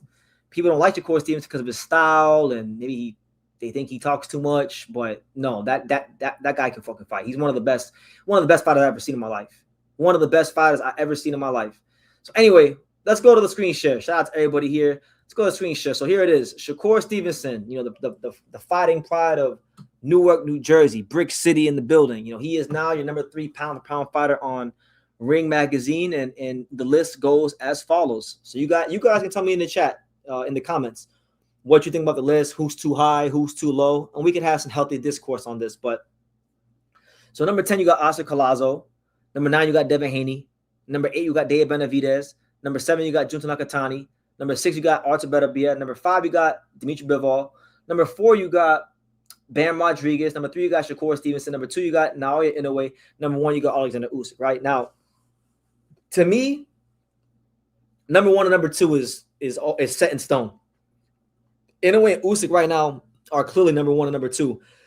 I don't care how you have it. Personally, for me, I actually would have Inoue maybe slightly ahead at number 1, just off of activity and dominance, right? But I'm not mad at you if you put Usyk number 1. He's doing special things as well. Now, what I'll push back on, and one thing I'm glad about, I'm glad that Ring Magazine put Shakur Stevenson over Bam Rodriguez, because he is a better fighter, and he's proven to be better than Bam Rodriguez by every single metric, apart from entertainment value. Bam is more entertaining to watch. He's more exciting to watch. But in terms of accomplishments, in terms of dominance, in terms of resume, he is better than Bam Rodriguez, as he should be. He's at a more advanced stage of his career. Bam is still young, right? But I still think Bam is too high. Like, I don't think Bam is a better pound-for-pound fighter than Dimitri Bivol. Even though he's been up more weight classes, Bivol has beaten better fighters. Right, and Bivol is not even a big light heavyweight. Like really and truthfully, he's really a guy that maybe you could probably say should fight at 68, because he's not a big light heavyweight at all by any means. So to me, and to me, he's a more dominant fighter than Bam in the style he fights. Right, he's a master boxer, and there's not too many of those in boxing. Master boxer. He beat Canelo. Before Crawford did. He beat Canelo. He beat Zolder Ramirez, who's a damn good fighter himself. And he beat Artur Beterbiev, who also is right there below him. Like, I don't think Bam Rodriguez should be above no damn Bivol and Beterbiev. I think he's somewhere in that 6 to 7 range. And, I like Junto. He's a fantastic fighter. But Junto Nakatani, it's debatable right now if he should even be on the pound-for-pound list. Because really, I thought he lost his last fight. And even if you thought he won his last fight, then he shouldn't be probably no higher than, I would say, 9, honestly. But the important thing is here, the important thing is here, I don't want to get off topic. The important thing here is that Shakur Stevenson got his recognition, because, like, again, he's been highly criticized, and he's still criticized. Like, they say Shakur Stevenson isn't exciting, right? He didn't put that. He didn't put the exclamation point on the Teofimo Lopez fight. But at the end of the day, look, once you bake a cake, it's a damn cake. Like, he is who he is in boxing. We know Shakur Stevenson is always going to be safety first. Always. We'll call Shakur Stevenson's style, we'll call it seatbelt boxing, because he's always safety first. He tried to press a little bit for a stoppage and try to hurt Tio, but the minute Tio threw back and landed anything, Shakur went immediately back into that defensive mode in that distance control. So, he is who he is. But guess what? Like Evander Holyfield told me many years ago when I was really young, at the Heavyweight Factory, he said, Brendan, in this fight game in boxing, you got certain attributes that God gave you, and you got to fight the fight that works for you. So guess what? For everybody, that's something different. For some guys are born with heavy hands. Some guys are born with quick feet. Some guys are born with the ability to adapt to different styles and control distance, and that happens to be Shakur Stevenson's thing. And he fights the fight that works for him, and he does it at the highest level. He's mastered his style. Like, I look at certain guys on this list. There are certain guys on this pound-for-pound list that I don't even feel have fully even mastered their own style, mastered what God gave them, right? Shakur Stevenson has fully mastered his style. And if you want to beat Shakur Stevenson and make him show something different, then you got to be good enough to get past that style. That's how I feel. Love him, hate him, the proof's in the pudding. He's a 4-division champion at 28 years old. Yes, I understand there were certain fights, like there's certain fights in his career you could say maybe he avoided and should have taken, like higher risk, lower, like Oshaki Foster, maybe even a guy like Albert Bell, who I'm going to talk about here in a second. But other than that, like he's got to beat Teofimo Lopez. He beat Oscar Valdez. He beat William Speta. He's done his thing, man. And like I said, Shakur is not my favorite fighter. Like, You know, I have certain guys that are my favorites, but I can separate my favorites from giving a guy his just due when I see him going in the ring and see him executing at the highest level time in and time again. He's doing that. So to me, people feel like his spot's too high. I feel like it's warranted. I think he's earned his spot at the table of being one of boxing's true creme de la creme, pound for pound elites. And I'm gonna leave it at that. As far as Bam, because I know Bam has a lot of fans. People might say, "Well, BT, you're hating on Bam," but Bam, like I'm waiting for Bam to fight like a guy like Junto. Like I feel like Bam versus Junto, right? That's a fight that gets him like up there, right? You beat a guy like Junto. I know a lot of you guys don't think highly of him. Bam versus Kenshiro. I've been begging to get Bam versus Kenshiro, but Eddie Hearn don't want to do that. They boxing Kenshiro out. Baldo Garcia's over here faking illnesses so Bam can get an easy fight for Undisputed. So it's like, you know, to me, like he's beat. I'm not gonna say he hasn't beat good fighters because he beat Sonny Edwards, which is a very good win. He beat Kafu and Puma Martinez easily, which are also very good wins. But let's be real, them guys are not Junto Nakatani. They're not Kenshiro. They're not the guys available to him that are the best in and around this weight class.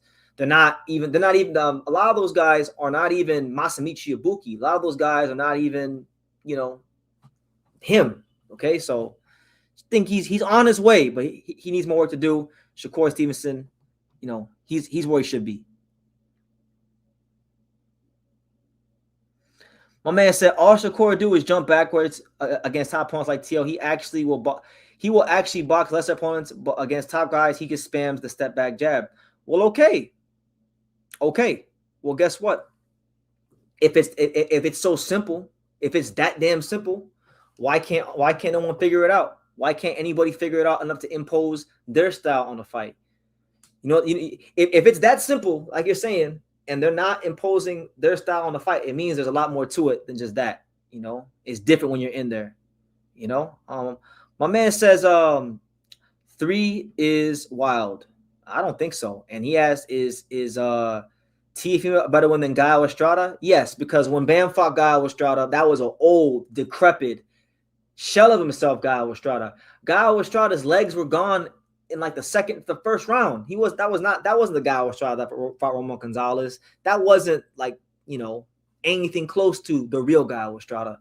And guess what? Even in that fight, even with the shell of Gaio Estrada, Bam got dropped. He got dropped in that fight. So by any metric you want to use outside of entertainment and maybe preference and style, Shakur Stevenson is better than Bam Rodriguez. And I know that people may not want to hear that, but he's better than Bam in every metric at this stage right now, apart from entertainment value, accomplishments, resume, level of dominance in his fights. He's just better than Bam. But Bam has fights out there for him. If he goes out there and continues to do what he's doing, then now it's a conversation again, but not right now. Right now, it's Shakur. Let me see. I know I missed a couple comments. Shout out to everyone here, man. I appreciate everyone here. And if you're on the East Coast, I know it's late. If you're on the West Coast, I know it's nighttime. So thank you for spending part of the night with me. In my opinion, Bivol beat Better BF twice. That's a lot of people's opinion, you know. I thought Better BF nicked the first fight, barely, but I'm not mad at you for thinking that. Both their fights were close. You know, I don't know how you guys feel about it, but I don't really want to see a third fight. I don't think the first 2 fights were good fights. I'm not gonna say they were terrible, but they weren't like these great all-time fights. Like there was a lot of your turn, my turn.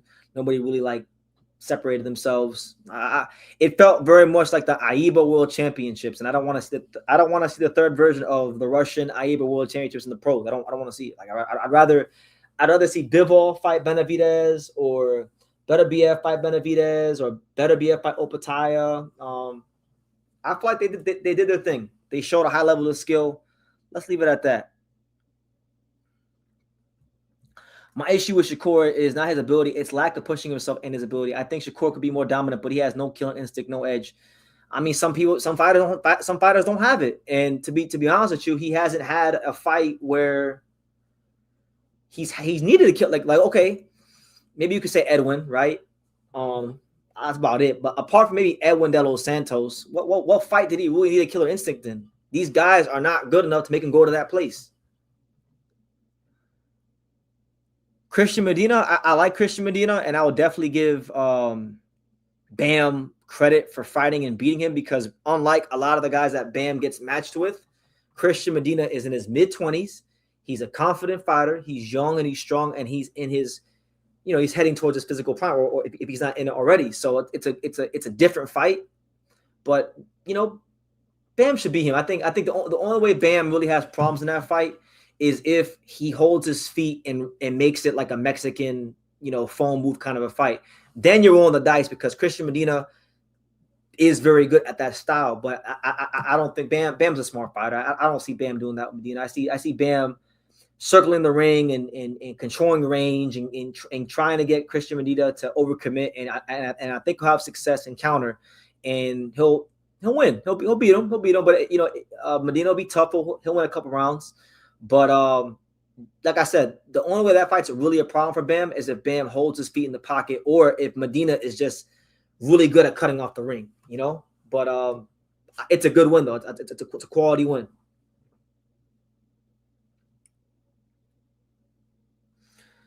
Let me see. Do you think Hiroka can handle Gary Anton Russell? It's not prototypical Mexican style, but we know Japanese fighters struggle with volume guys. Very good observation. I've said that many times here. I'm picking Andy Hiroka with the upset, because he can be the volume puncher himself if he needs to. Only thing that has me really worried about Andy, and this is what I think Gary can take advantage of. I feel like Gary, one thing Andy does is when he throws his punches and he exits out real tall. Like he don't bend enough to make himself a smaller target. He pulls out really, really tall. So if you're a guy like Gary Anton Russell who throws a high output of punches, if you pick up on that and you time it, you can really throw critical shots to hurt this guy.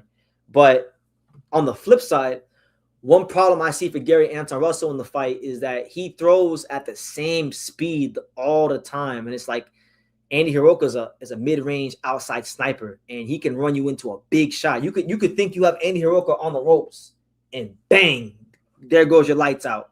He's done it a couple times in some of his fights. So very tough guy to deal with. I give Gary Anton Russell all the credit in the world for actually fighting a tough mandatory fight in Hiroka, because I'll tell you this, Hitchens would never fight a guy like Andy Hiroka.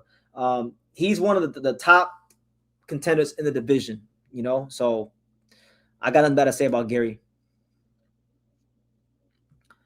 He beat the hell out of Jin Suzuki. I mean, Jin was weight drained in that fight. It is worth noting that Jin was weight drained, but yeah, he beat Jin. He beat Ishmael Barroso when Barroso was a thing in boxing. When he was knocking everyone out, like when Barroso was like a feared man that guys didn't really want to fight. Like Andy Hiroka outclassed Barroso, and people. It's weird because people had this love affair with Ishmael Barroso when he was knocking everyone out. But then as soon as Andy beat him, now people just overlook the win, which I don't like that. I hate that fight because I know for a fact it's never gonna happen. Never. And I mean from the sincerest part of my heart, never. They're like 3 weight classes apart. I don't know. The fans win that fight.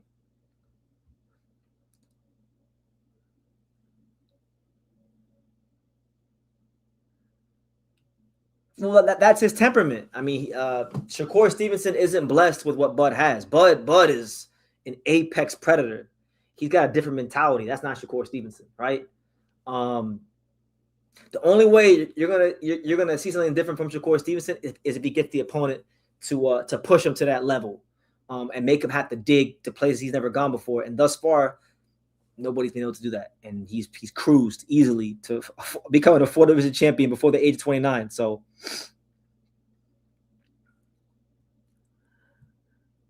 Question, how do you think Boots would do when Ortiz catches him? Because Boots has been cracked multiple times on the chin and has never showed signs of being badly hurt and wobbled.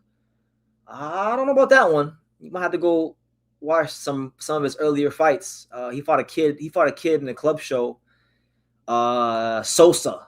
He was hurt in that fight. It's a very good question. I think thus far, you got to give Boots the benefit of the doubt. Apart from that one little hiccup in a club show really early in his career, no one's been able to hurt him. So we'll give Boots the benefit of the doubt. Like he's shown a good beard in the pros, and he hasn't fought all pillow fisted fighters. Like let's give Boots a little credit here. He fought Stanionis. Stanionis can punch. He fought I mean, Lima can punch too. He fought Stanionis, he fought Lima. But those are like more, they're like they wear you down type pressure. That's not like one hitter quitter type pressure. He hasn't that. Like, it's a good question. The only way we'll find out is if Golden Boy Promotions and Matchroom get their shit together and get the fight done. But Boots' brothers, I mean, I've heard people bring this up, right? Like it's somehow it applies to Boots.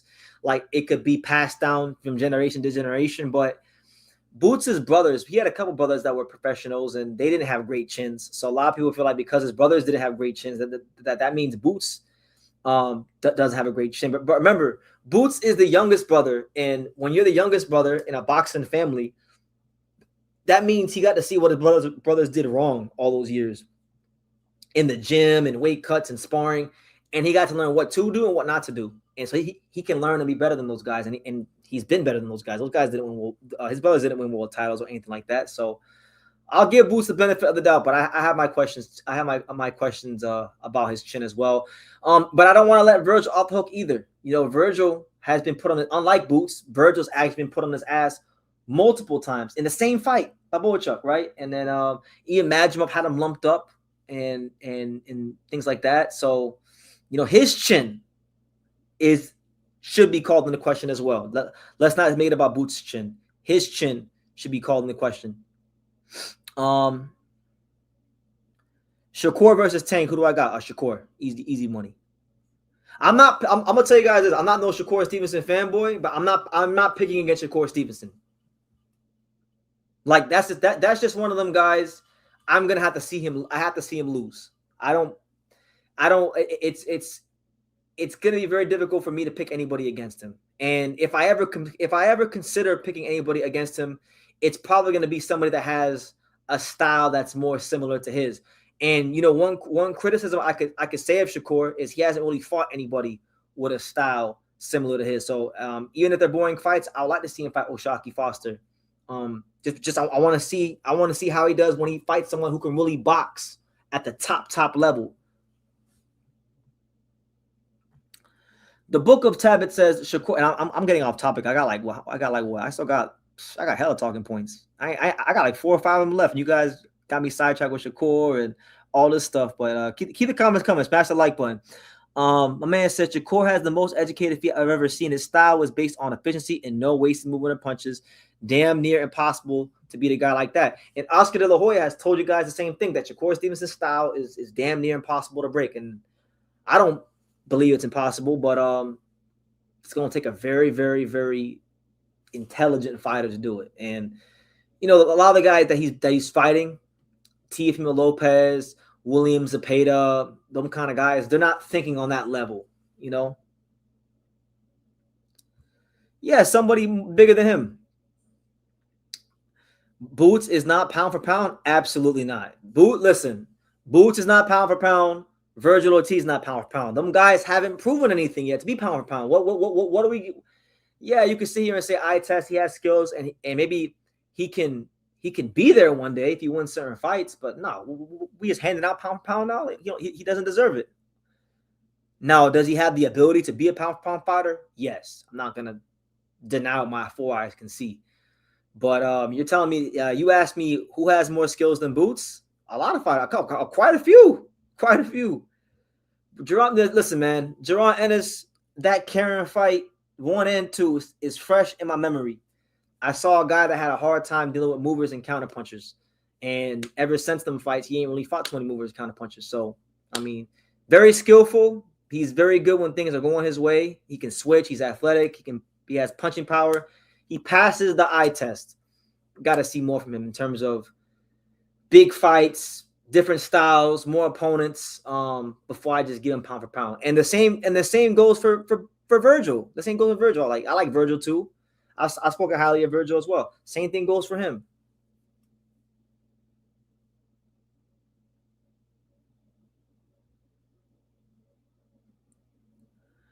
Yeah, I've heard the same thing about that. I don't really care because I mean, sparring is sparring. One thing I know about sparring is that there are certain guys that perform well in sparring and guys that don't. You know, so I don't really put tons of stock into sparring. Sparring is practice. Um, but I like to see it. I like to see Shakur against another boxer.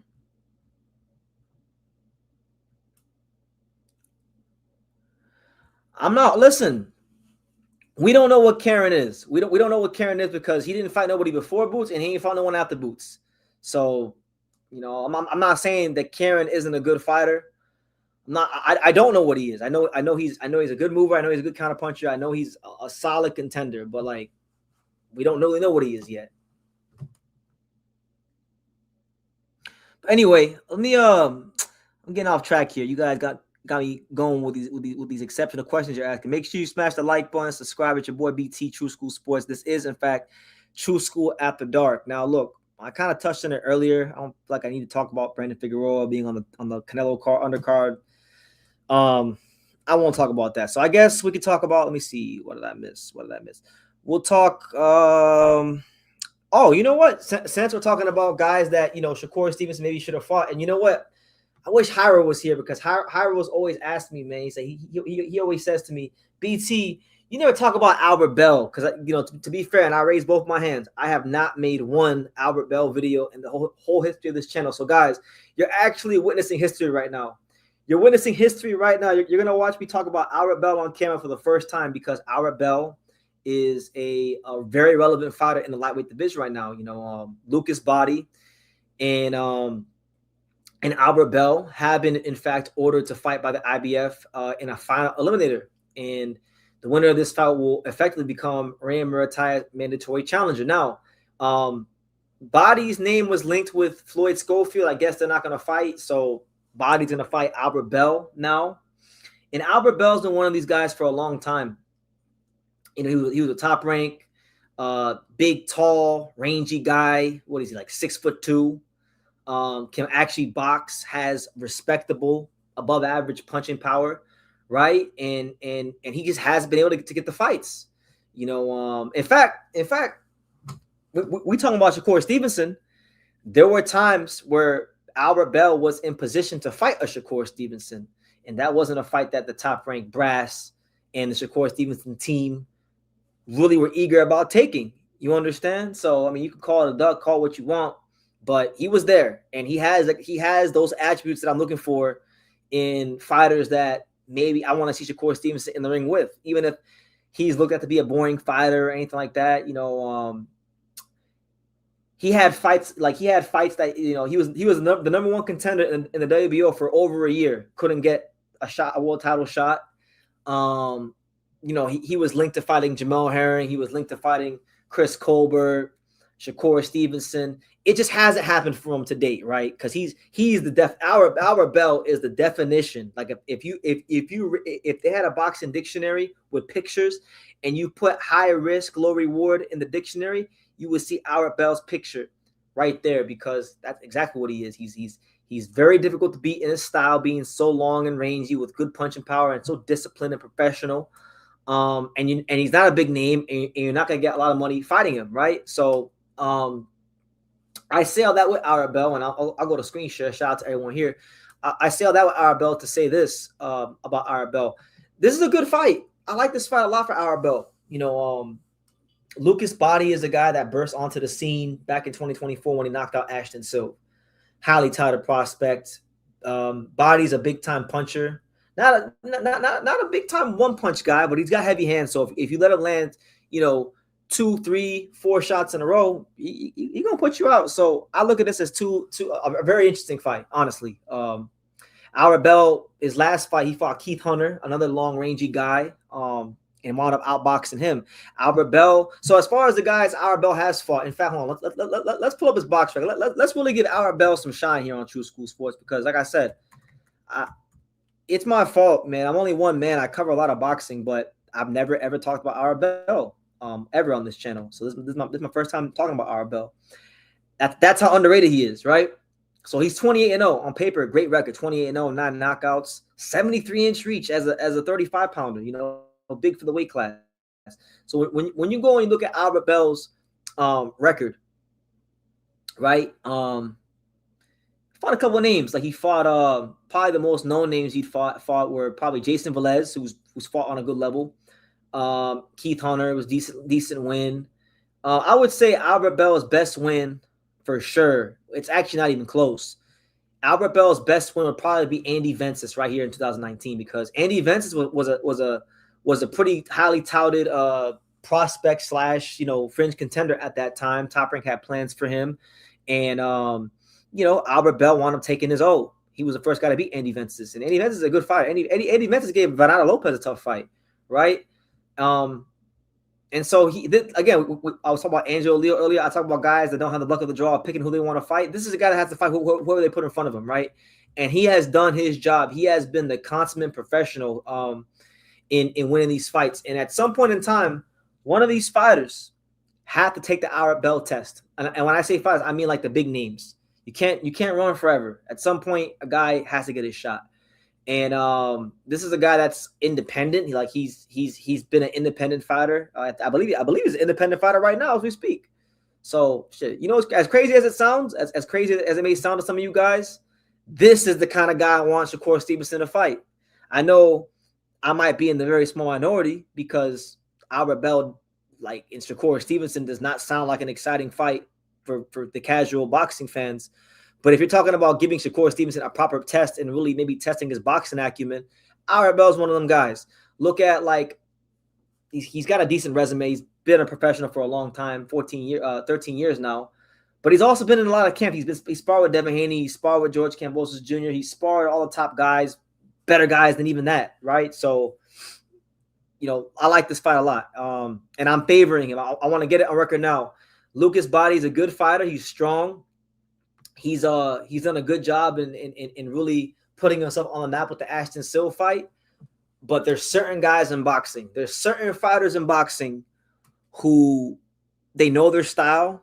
They've mastered their style. Like, it may not be exciting. They may not be the most versatile, right? But they've mastered what works for them at the highest level, right?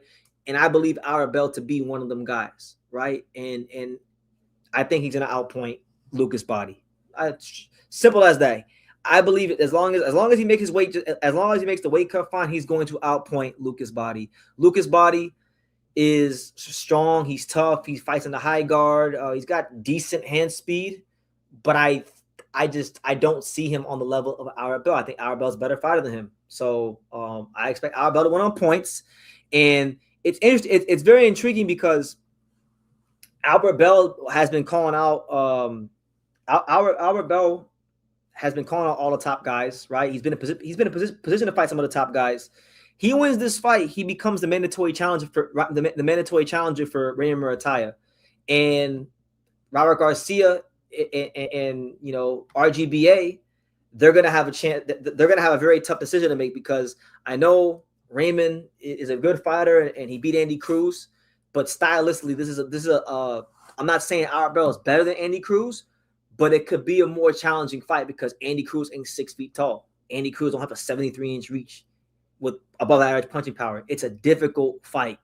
And if they can't get a unification done, and mind you, this is for the IBF. So because it's for the IBF, Albert Bell is I think he'll get his shot, because the IBF, they don't play with these mandatories. I'm experiencing it firsthand with Angelo Leo. Like, shit will happen out of the fighter's control. They don't care. Every 9 months as a champion, it doesn't matter if things happen beyond your control or not, that delayed you fighting. Every 9 months, unless you get a deal done with another champion, you are fighting your damn mandatory. Of course, there's been exceptions to that. I know every sanctioning body gets in their bullshit, but for the most part, the IBF is pretty consistent about that. So, honestly, for the whole spectacle of it all, I want Albert Bell to beat. I believe he's going to beat Lucas Body, but I also want him to beat Lucas Body because I want to see what Robert Garcia does. I want to see what Raymond Murataya does. They're very confident now. They just beat a gold medalist, a guy that was supposed to be the truth. Supposed to be a level above him, and so they gotta be confident in their guy right now. If they can't secure a unification fight and Arbel wins this fight, if I'll tell you this, if Ram Murataya does what no other fighter has done in and around these weights and he gives Arbel a shot, I'm gonna do for Raymond something I rarely do for any champion. He's gonna get a pass from me whether he loses or looks bad against Albert Bell because nobody's giving him a shot. No one's giving the guy a shot, and all he's done with whoever they put in front of him, whether you think his resume is good or bad or whatever, he's fought 28 times, and he ain't fought all can. Andy Vance is not a can. You know, Keith Hunter is not no pound fighter or championship, but he's not a can. He's beat some good guys. He beat some guys that were not easy fights at the stage of his career when he took those fights, right? So respect to Arbel. I believe he beats Lucas Body. What do you guys think?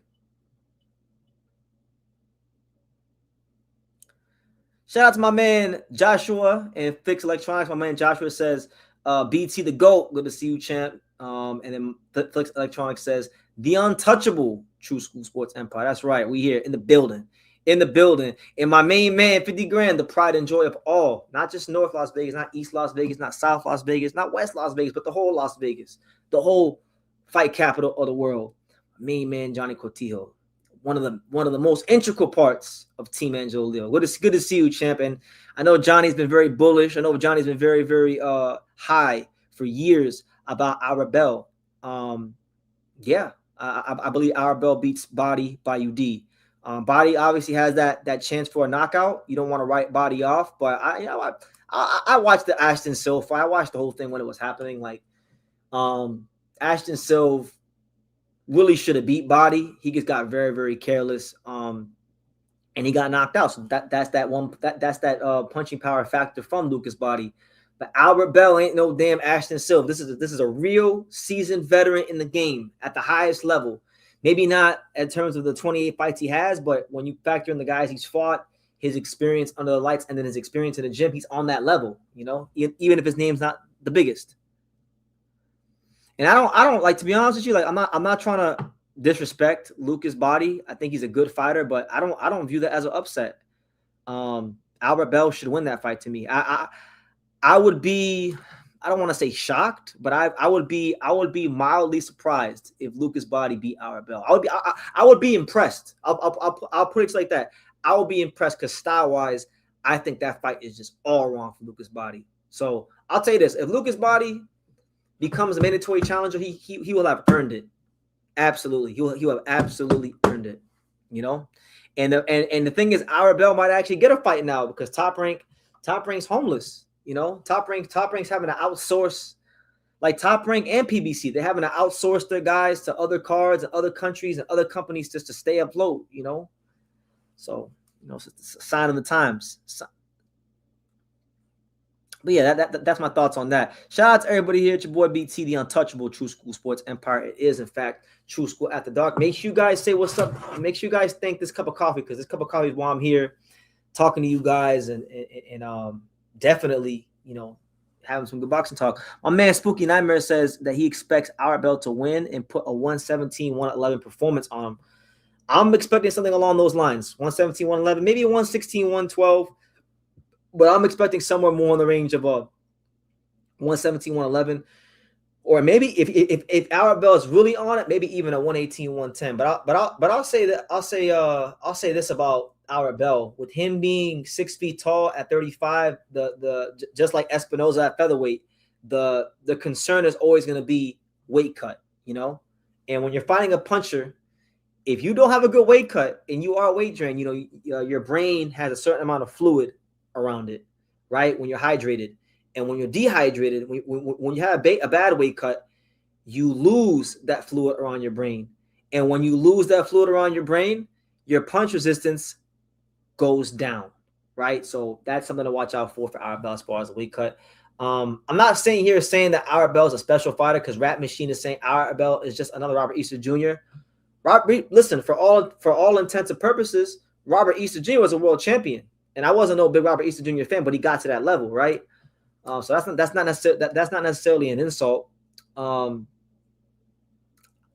don't think Arbel is like this is my first time talking about Arbel. I've known about him for years, but I never talked about him. Albert Bell just has a very difficult style to deal with. And like I said, he's one of them guys, no matter how boring a lot of you guys may think it is, just to see how Shakur Stevenson would do, he's the kind of guy I don't want to see Shakur Stevenson fight. O'Shaquie Foster is the kind of guy I don't want to see Shakur Stevenson fight. And I'll put it like this. If Andy Hiroka were to get past Gary Anton Russell, he's the guy I want to see Shakur Stevenson fight. Any fighter who can box, even with a little bit of pop that's long and rangy, I want to see fight Shakur Stevenson. I want to see where that boxing IQ is really at, because it's when you're a pure boxer and you fight front foot dominant guys, it's very I don't want to say it's very easy to look good against them. I don't want to take away from his credit, but it's an easier, more favorable style matchup when you're a pure boxer fighting guys that come forward and that make things happen on the front foot. You know, you really know how good a pure boxer is when he fights another like world-class technical fighter like himself.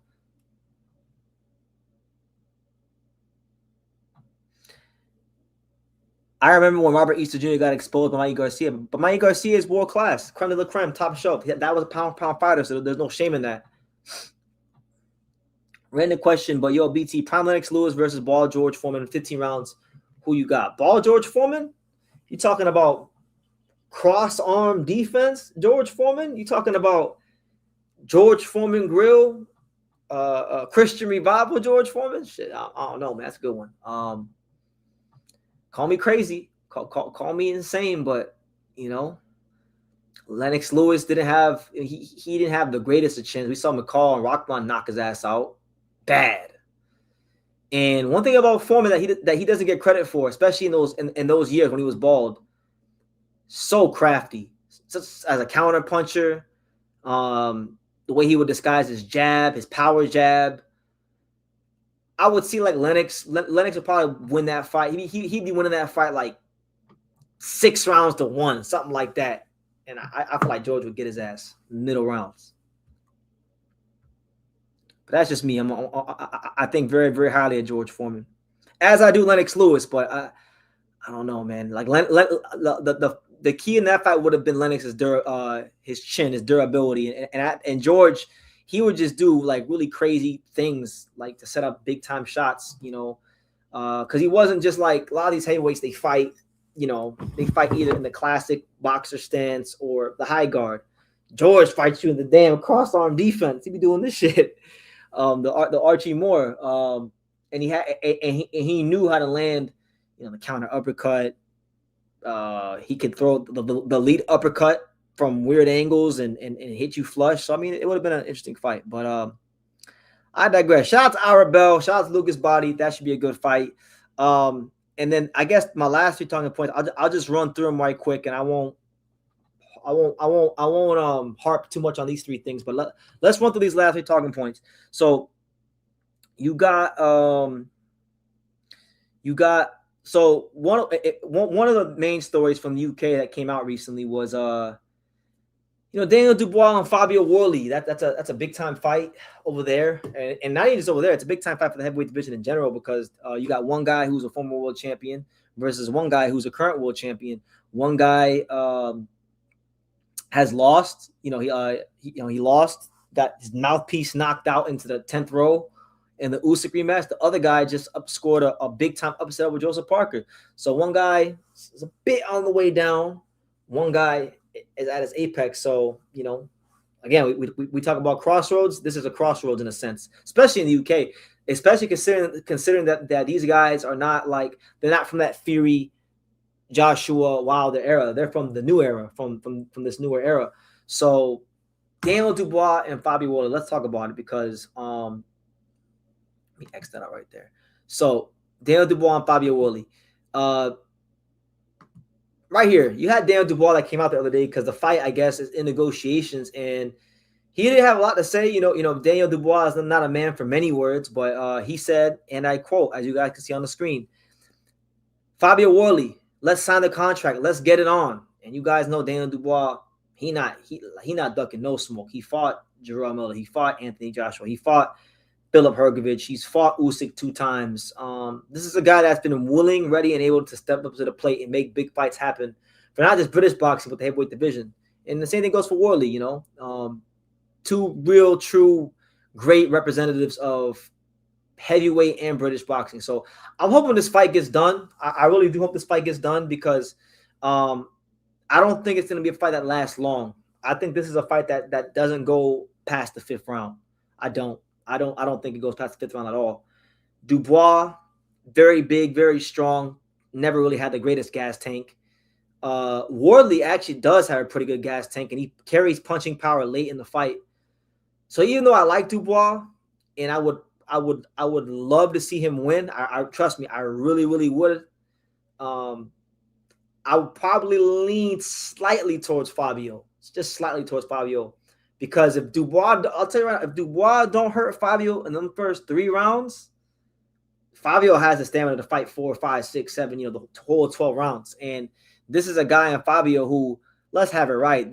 Yeah, he didn't come from a big time boxing background. He came from the white collar boxing scene, all those things. But this is a guy that was a natural born puncher. They say that punchers aren't born or made, they're born, right? And that applies to him. This guy is one of the most devastating punches in the heavyweight division. And Dubois is a guy that doesn't have a great chin. We've seen Joyce make him quit. We've seen Usyk stop him brutally. And with all due respect to those guys, like I know you could probably say maybe you might think those guys are better than Wardley, right, for what they've accomplished. But if we're just talking about in terms of pure one-punch knockout power, I mean, this might actually be the hardest puncher Daniel Dubois has ever fought.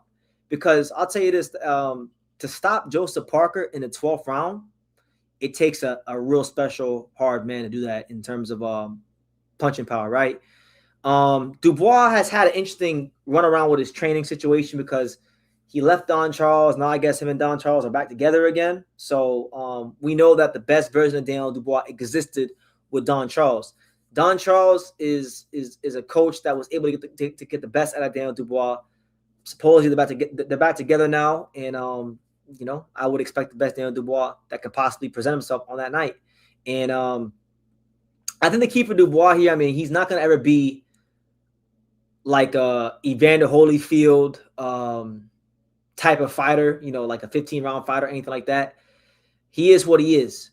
But Don Charles and him, they better come up with a good game plan. They better come up with an exceptional game plan of how they're going to impose and bully the smaller man in Wardley. Because Wardley's not like super small. He's not Evander Holyfield size. I think he's a little bigger than Evander Holyfield, but he's not as big as Dubois. Dubois is a gargoyle. He's a behemoth. So it's really important that they figure out, okay, how are we going to impose what we do best on this guy in the first 6 rounds? Because I'll tell you this, if you get to the back half of that fight, if the fight even goes that far, if nobody gets stopped in the first 5 rounds, Wardley fights at the kind of pace that'll have Dubois breathing out of his ass. So this is a fight where I think for Dubois, he gets a chance to really show his boxing brain, like how much has he matured? How much has he really gotten better? Got a lot of experience. He's fought the top guys: Joyce, Hrgovic, Joshua, Usyk 2 times, Miller. Like he's no longer a young buck in the game anymore. He's gotten a lot of experience, and it's time to use that experience and learn how to manage your stamina because you're gonna need it this fight. He's gonna absolutely need it. So fight's not official yet, but it is in the works, and I'll have more thoughts on it when it actually gets made.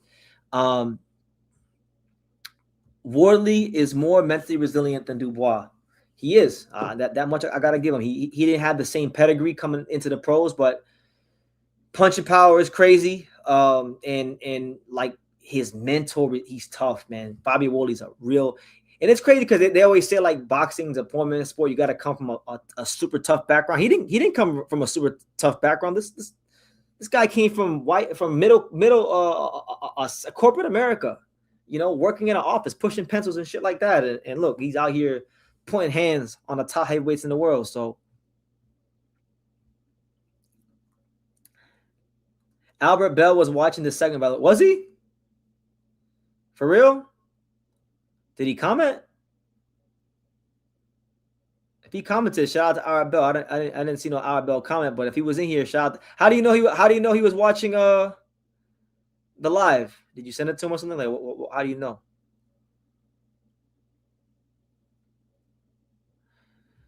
If Worley was kept on the back foot, I can see him beating and maybe even dropping him. Yeah, possibly. It's possible. I mean, that's just one. That fight's going to be a shootout. Like, I really don't think that fight's going to see the back half.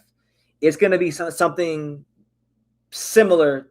I feel. I mean, I don't have a winner yet, but I'm saying it'll be something similar to like Joshua versus Dubois, just because like with Dubois, he doesn't have a ton of stamina, and Worley fights at a big time pace. So they're gonna know that coming in, Dubois and Don Charles, and they're gonna fight in a manner to get him out early. And when you fight in a manner to get anybody out early, you're opening yourself up. And if you open yourself up to a guy like Worley, you might get put out bad because he really is punching like that. So, hell yeah. And my man B Wayne says that these are the type of fights that you would spend $80 on. That me too. Me too. Shout out to Worley and Fabio. So that's you know, I won't spend too much time on that. We'll see what happens. In other news, right? So you got Jahai Tucker, you know, good fighter, you know, been on Top Rank for a while, doing his thing. I've been knowing about Jahai Tucker for years. I might have made 1 or 2 videos about him in the past, but I haven't talked about him too much. But you know, at 23 years old, and we'll go to screen share. At 23 years old, when we talk about Jahai Tucker, he's very much a guy that has packed a lot into his 17 fight career at the age of 23. Just going and looking at his resume. I mean, it's a very good resume. You know, he lost a close fight to Nicholas Flaus 3 years ago. This run right here is crazy. You know, he beat a very tough, you know, gatekeeper in Jose Luis Sanchez Guero, and I know very, very well about Jose Luis Sanchez. You know, Albuquerque, New Mexico's very own Jose Luis Sanchez, very tough guy. He beat my boy Eric Tudor. He took his O, and Eric Tudor's career has never really been the same since. He beat him. That's a good win. Then he was matched up with one of Xander Zaya's sparring partners, Nikolai Shekniazuli, and you know, he beat the brakes off him. And that was a very good win because Nikolai Shekniazuli, he's a strong Eastern European fighter, right? And he was, you know what's crazy? Jahai Tucker should have gotten the Xander fight, and Top Rank didn't want to do the fight. Peter Khan didn't want to do the fight, but he earned it. He beat Xander's freaking sparring partner, and he couldn't get the fight. And I remember Xander was doing interviews, and Xander was like, "Oh, you know, he skated around the question a lot. He skated around the question a lot, and you know, if there's one guy."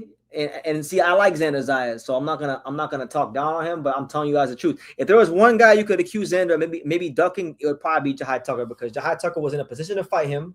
They are both prospects. They was both on Top Rank. He beat up Xander's sparring partner. He called Xander out. Xander didn't really seem too keen to the idea.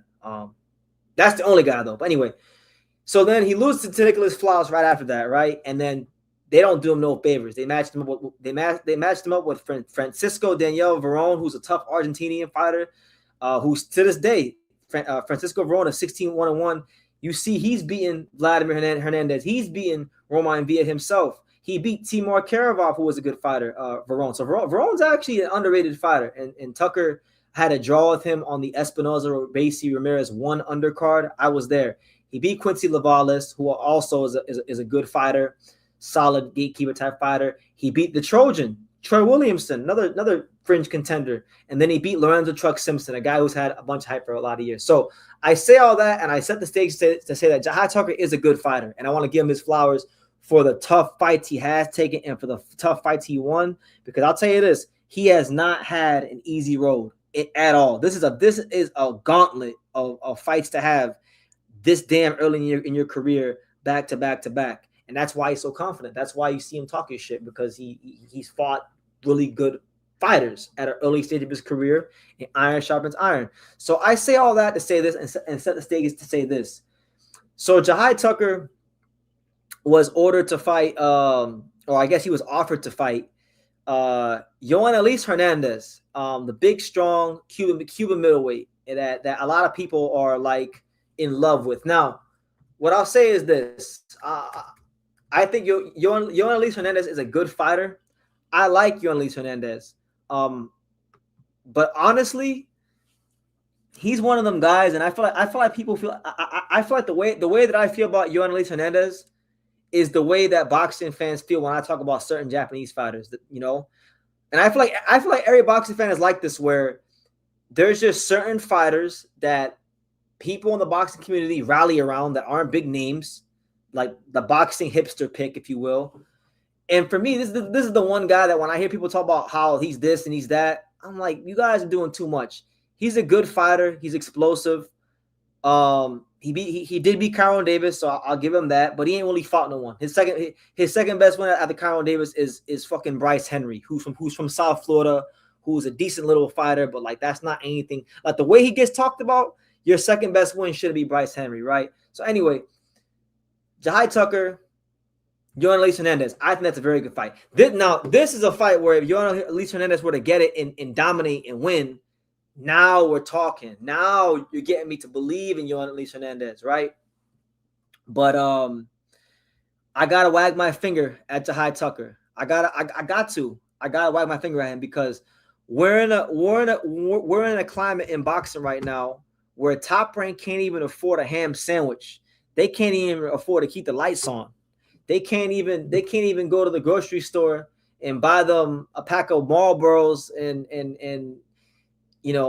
they can't do nothing. They don't have no network right now, right?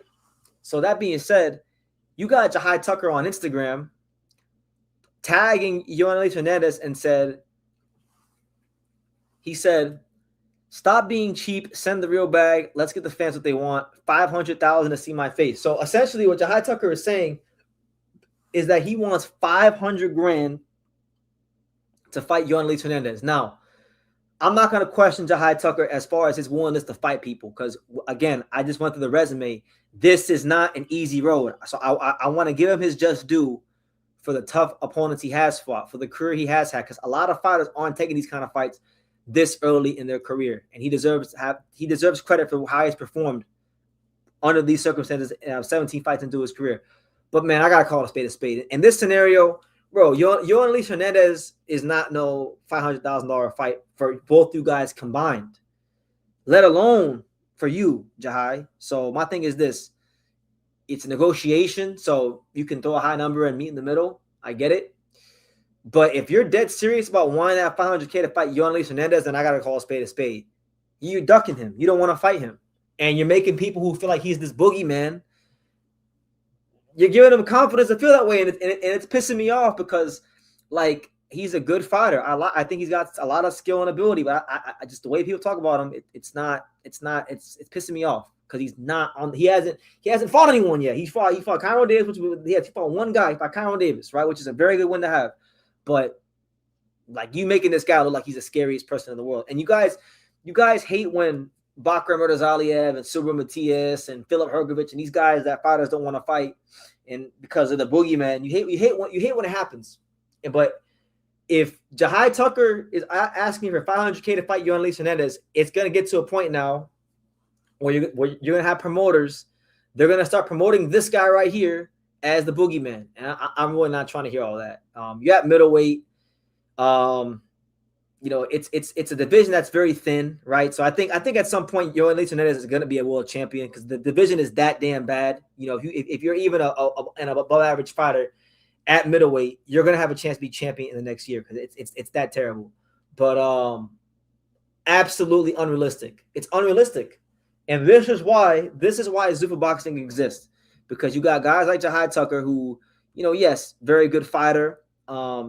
Maybe hasn't had the easiest road and has had to take tough fights and earn everything in his career, but he's being unrealistic. Like that's ridiculous. Like 500K. You got guys who are world champions that don't make 500K, and you're gonna get 500K to fight a guy you're gonna get 500K to fight a guy who doesn't speak English. Like Yohan Luis Hernandez doesn't speak English, and the only people that know Yohan Luis Hernandez are just degenerate boxing fans. Like that's not a 500K fight together, let alone just for Jahai. So I like him. I respect what he's done in the sport, but That's a duck. That's a duck. I'm calling a spade a spade. Shout out to my man TSM Harden. He's got a question about Ryosuke Nishida versus Brian Mercado Vasquez. Very, very, very good fight. One thing about these Japanese fighters is they definitely do a great job of always fighting the best opposition they can find. Mercado is long in the tooth. He's 38 years old. He's 33 fights into his pro career, and he's a big time puncher, right? And it's that old saying of it's that old matchup of the rugged, strong, volume punching Mexican fighter versus the regimented, disciplined style of the Japanese, right? In that fight, I want to say Mercado, honestly, but Nishida isn't quite as stiff as a lot of the Japanese fighters. Like, he actually gets in there and fights. So I think it'll be tough. I do think it's going to be a dog fight for him. I think Nishida wins very slimly on points. It might even be a fight where people say that Mercado get robbed, but I'll lean slightly, ever so slightly, to Ryosuke Nishida. Very good fight. What do you guys think? For those of you that know about those guys, what do you guys think?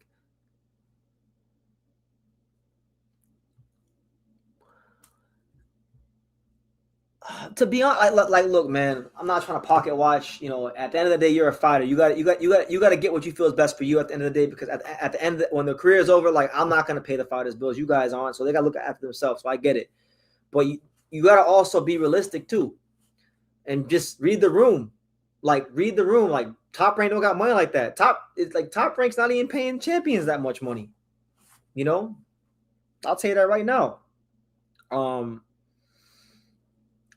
I mean, so before we even talk about either one of these guys getting paid six figures, right? Jahai or Yohan Fernandez, would that fight even be a main event?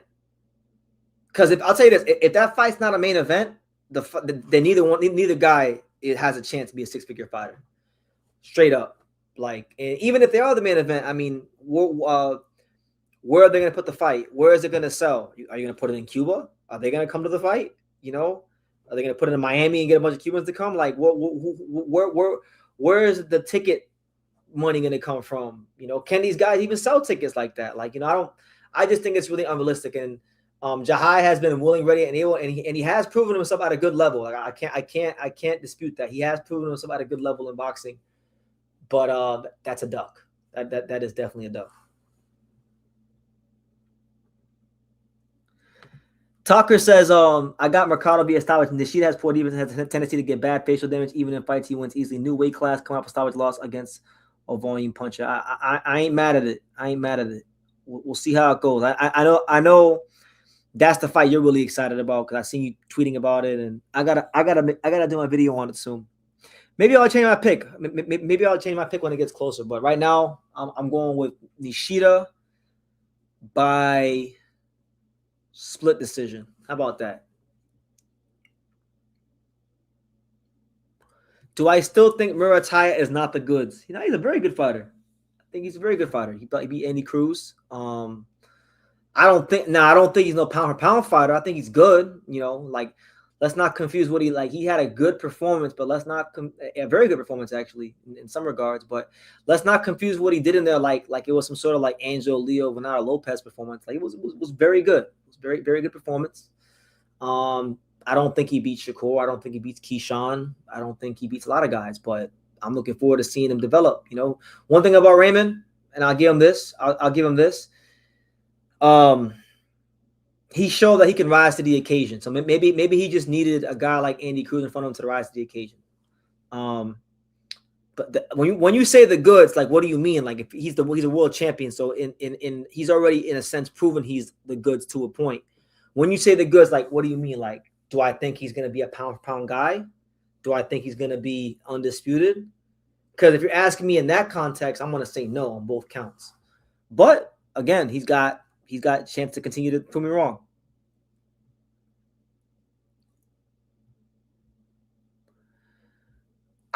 You know what?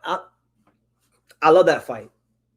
I love that fight. Apart from the like the long rangy, quote unquote boring, slick black fighters, outside of Albert Bell and you could say like Oshaki Foster, right? Because that's how most people will classify them, whether they like it or not.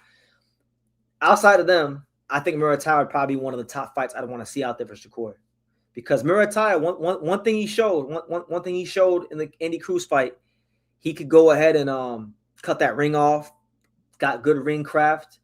Those fights that Murataya had that I criticized him a lot, because I was very hypercritical when he fought Zolani Ndengeni, and I was very hypercritical when he fought Tevin Farmer. I don't even think he beat Tevin Farmer, to be honest, but those fights were very good for him. They were very necessary for him, and without those fights, he wouldn't have had the experience to beat Andy Cruz on that night. So that being said, I think those fights were very valuable for him, and for against a guy like Shakur, it could pay dividends. It really could. Obviously, I'm still picking Shakur because, like I told you guys earlier in the live, and you know what's funny? Again, Shakur is not one of my favorite fighters, but I've always been high on him because I knew who Shakur Stevenson was before he was even in the Olympics. I interviewed Shakur Stevenson on this channel before he was even in the Olympics, and back then, I was all in on Shakur.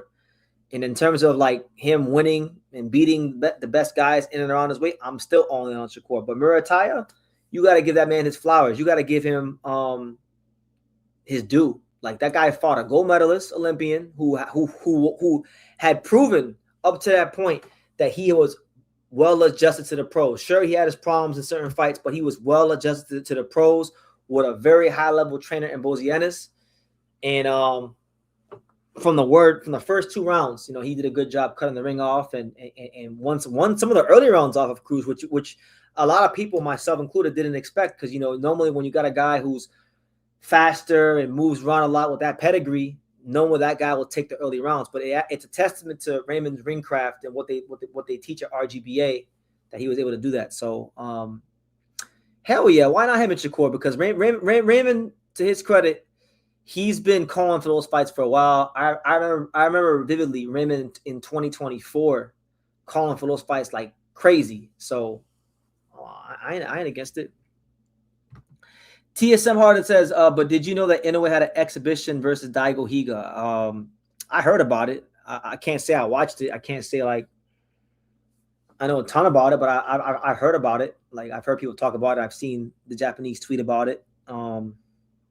What do you know about it? And thank you, TSM, for the super chat. I got one last thing, guys. I'm on my one last talking point, and then from there on, I'll probably just freestyle it till we hit the 2.5 hour mark. So yeah, last talking point, and then we'll go 15, 20 minutes. Smash that like button, guys. So the last thing I will touch on, and it's intriguing to me because I won't say too much, and I won't even say how I know, but this is not a big fight, but it's a fight that I know that's been in the works since October, right? This is a fight that's been trying to get made since at least September or October. All right. So for those that know, for those that don't know, Amari Jones, not to be confused with Matchroom Boxing and Olympic medalist Omari Jones, but Amari Jones, the Bay Area fighter, the guy that trains at Vergil Hunter, the guy that was formerly signed to Devin Haney Promotions, right? And he's a Golden Boy fighter now. This will be a second fight with Golden Boy Promotions. Amari Jones has been added to the Ryan Garcia Mario Barrios undercard, and Amari Jones will definitely it's a showcase fight. I'm gonna call it for what it is. I like Luis Arias a lot. I respect him. He's always been a guy that's willing to fight the best, and not the most talented guy in the world, but he's won some fights. I remember seeing Luis Arias spar before the Jarrett Hurd fight, which was the best win of his career. And that was actually, I saw Luis Arias spar Carlos Adames, and that was dog work. But anyway, Luis Arias, he's at an advanced stage of his career now. He's really out the door pretty much because Luis Arias really ain't been boxing like that too often. Luis Arias has been making YouTube videos. He's been in press row. I know he was press row next to Sean Tatel or close to Sean Tatel at the Randy Muay Andy Cruz fight. So I mean, I don't really know. I don't really make much of this fight for Amari Jones. And, you know, let me pull up Amari Jones's his boxer right quick, so you guys know who I'm talking about, because everyone gets Amari Jones and Omari Jones mixed up, and I want you guys to know who I'm talking about, because I don't want you to think I'm talking about the guy from Orlando who was in the Olympics. All right, but all right, so screen share. We'll go to screen share. It's 1:30 in the morning here. Make sure you guys smash that like button. So look, here you got it. So Amari Jones, as has been reported, he has in fact been added to the Ryan Garcia Mario Barrios undercard. There is Amari Jones, 15-0, 13 knockouts, one of the top middleweight contenders in the world. Young fighter, has a lot of hype behind him. He's also managed by the same guy as Vergil Ortiz, which is Rick Morrigan. Amari is an interesting fighter because he was independently doing his own shows in the Bay Area for like a good part of his career, or at least for a couple of fights in his career. I want to say a good part, but a couple of fights in his career. And then, he signed with a new manager, which is Rick Morrigan, over the last few fights. And then he got with Golden Boy, a new promoter, and he got Virgil Hunter, a new trainer, right? So it's just been new everything for Amari Jones. And he's one of these guys that's looking to be a factor in the middleweight division, which is a very thin, barren division. As far as him fighting Luis Arias, Luis Arias been in there with guys like, Daniel Jacobs, Jarrett Hurd, never really cracked it often at the top level, but was always, willing, ready, and able to fight the best guys. And recently, and I stand corrected, he's lost to Eric Priest. He's been used to fight a lot of prospects. So he's at that point in his career where he's no longer a contender. He's no longer a guy that's trying to chase a world title. He's a full-fledged gatekeeper, right? And the only guy that stopped him was Eric Salubin, right? And Eric Salubin's a guy that's fought on the world level. Didn't win a world title, but fought on the world level. And I'll tell you like this, man. Amari Jones, I think that this could be a good learning fight for him because Luis Arias is very experienced. But if you're one of these guys, and I've spoken to a lot of people in and around Amari Jones, let's just say that, and they're very high on him. They're very high on him. They see him as the future of the middleweight division. This is a fight where you got to make a statement. You got to let the world know, like, hey, I'm here in this middleweight division to make some noise. And you got to be the second person to stop Luis Arias. So they spent a lot of time trying to make this fight happen. This is a fight that him and his manager, I know for a fact, have been working on since October. So we'll see how it goes. They wanted it, they got it, and it's a chance to showcase on a good stage. But I digress. J-Dub says, if Omari Jones ever fight one day, that's going to be a confusing promotion. They actually fought in the amateurs. They fought in the amateurs, believe it or not, and Omari Jones won. Omari Jones beat Amari Jones. So that's definitely one of the fights to make in the future. I think that's a fight that will be explored by Golden Boy and Matchroom and them kind of guys. Do I think that Amari Jones is ready for guys like Yohan Elise Hernandez or Yuri Cedeno? I think he's ready for Yuri Cedeno. Yohan Elise Hernandez, I think, would be a tougher fight just because Yohan Elise Hernandez can box and he's very strong. But I'll tell you this, like I said, I've talked to quite a few people that are around Amari Jones, and they're very high on him. They don't just see him as a guy that is gonna be not a world champion. They see like I'm not saying this is me. Like, I have my own opinions on Amari Jones, but everyone in and around him, they speak so highly of this kid, and they believe that he should be a middleweight champion in the next 18 months. So for me, I mean, the Yohan Elise fight isn't a fight that needs to happen right now because I do feel like with this division changing, with Johnny Beck inevitably going to move out the division or get stripped, belts are going to go vacant. Though Hernandez and Amari Jones are probably two of the top 5 candidates, I would say, could win a vacant belt. So that's actually could be a potential unification fight. But right now, no, I don't. I would advise against it, honestly. But we'll see how it goes. We'll see how it goes. Yeah. Can't say too much, but Amari should go the IBF go for the IBF eliminator next. Get Shaquille Thompson versus Etinosa Oliha winner. Well, yeah, I know right now the only sanctioning body he's ranked in, unless I haven't checked the rankings in a couple of days, but the last time I checked the middleweight rankings, I know he was like in the lower top 15 of the IBF. Um, I'm sure Rick Marigan has experience working with the IBF, so that's a clear route they could go. Why not? That sounds sensible.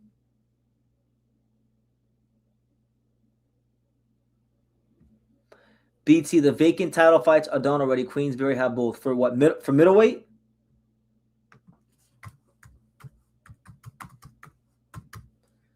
Because if you're speaking about middleweight, I mean, how could that be? Um, they haven't even stripped. Had they stripped Johnny Beck? I don't remember hearing anything about Johnny Beck getting stripped. Um,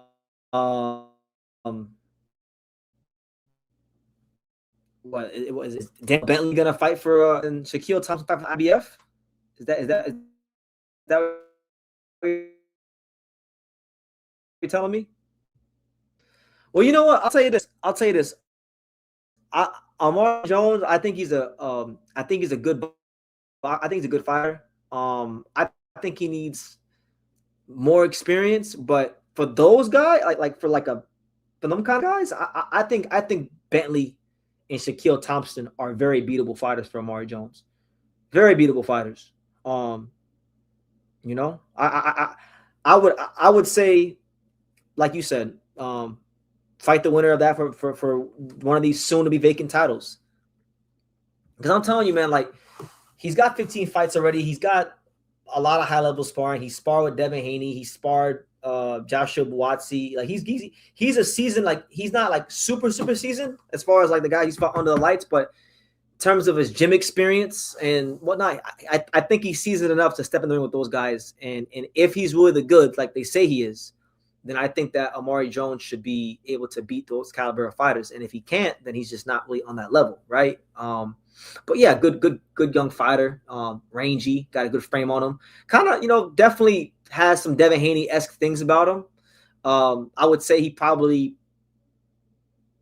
has heavier hands, and maybe he does have a bit more of a mean streak when he does get guys hurt, but very like similar style to Devin, which makes sense because they spent a lot of time around each other and sparred each other, and they both from the Bay Area, and they're molded and shaped by the same people. So we'll see how it goes. But yeah, anyway.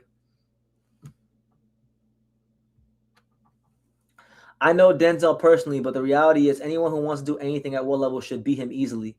Well, you can't really say easily. I don't want to be disrespectful. I'm saying that the way Amari Jones's people that I know talk about him, that he should beat Denzel Bentley. But I'm not necessarily saying that I think that's going to happen or that should happen. I'm just saying based on how he's perceived. Bentley's a good fighter. Bentley gave Johnny Beck a good fight. Johnny Beck didn't just walk through Bentley. These dudes need to try to grab belts and position themselves for belts before Zayas moves up to 160 and things really start moving. Yeah, because I'm gonna tell you this, man. When the money man, when the new money man of boxing, when the face of boxing, Xander Zayas goes to 160, that's when shit will get real. And people hate when I say that, but I'm telling you that Xander Zayas, the most well-managed fighter in boxing, and equally too on his end, one of the most ambitious fighters in the sport too. He is very ambitious. A lot of fighters are like Top Rank wanted to give him easier fights. You guys think these fights he got now are easy? They wanted to give him easier fights, right? Guys that weren't champions, right? And he said, "No, give me the champions. Give me the best guys, because I can't get up for these little fights." Could you imagine if like some of these other guys that you guys say are so great had that same mentality?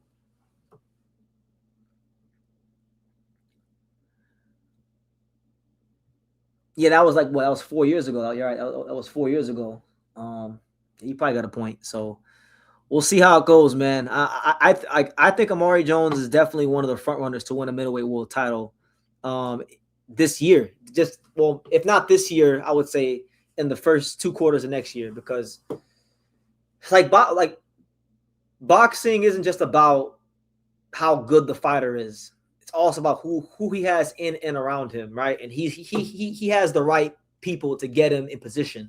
He's got Golden Boy, he's got Rick Marigan, he's got Vergil Hunter, right? When people listen, people have their opinions on Vergil Hunter. I get it, but fighters that are aligned with these kind of people tend to get things to happen for them, unless you're Suleiman Sissoko, in which case you can't get no opportunities.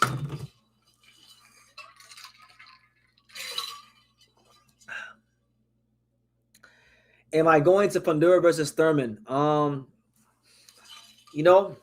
did a video earlier today about Keyshawn Davis getting baptized and giving his life to Jesus.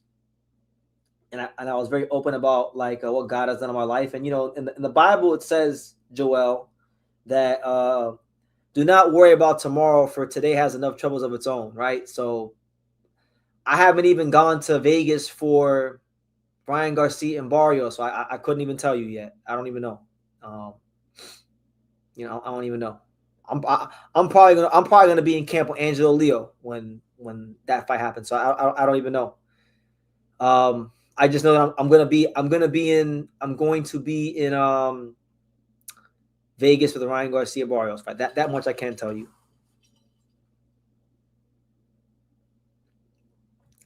Golden Boy Promotions and Rick Hat managed to get Vergil a world title shot yet, so who knows? I almost feel like at this point with in that special case, talkers, it's on purpose. It's on purpose at this point. I almost feel like they know something about Vergil that we don't. I think he's a damn good fighter and could win a world title, but apparently they don't. Which is really sad and pathetic if you ask me. But generally speaking, I know he's a special case, but generally speaking, Rick Marigan is going to get you a world title shot. Look at all the great work he did with Jose Ramirez, right? 1 and 2 at 154 are Fundora and Xander. They prove themselves the most in the division. I have mixed feelings about Fundora, but I would agree because Kelly is the new champion. Boots and Vergil aren't champions, right? And right now to me, Xander's the number 154 pounder. He's the number 154 pounder until proven otherwise, because other guys aren't champions yet. All the guys that people say are these easy opponents, well, guess what? The guys that they beat were supposed to be these tough fights for Xander. Charles Conwell was supposed to be a tough fight for Xander. He lost to Jorge Garcia. What's his name? Bakr Murtazalia was supposed to be the tough fight for everyone. He lost to Josh Kelly, right? So, I mean, you can't blame Xander.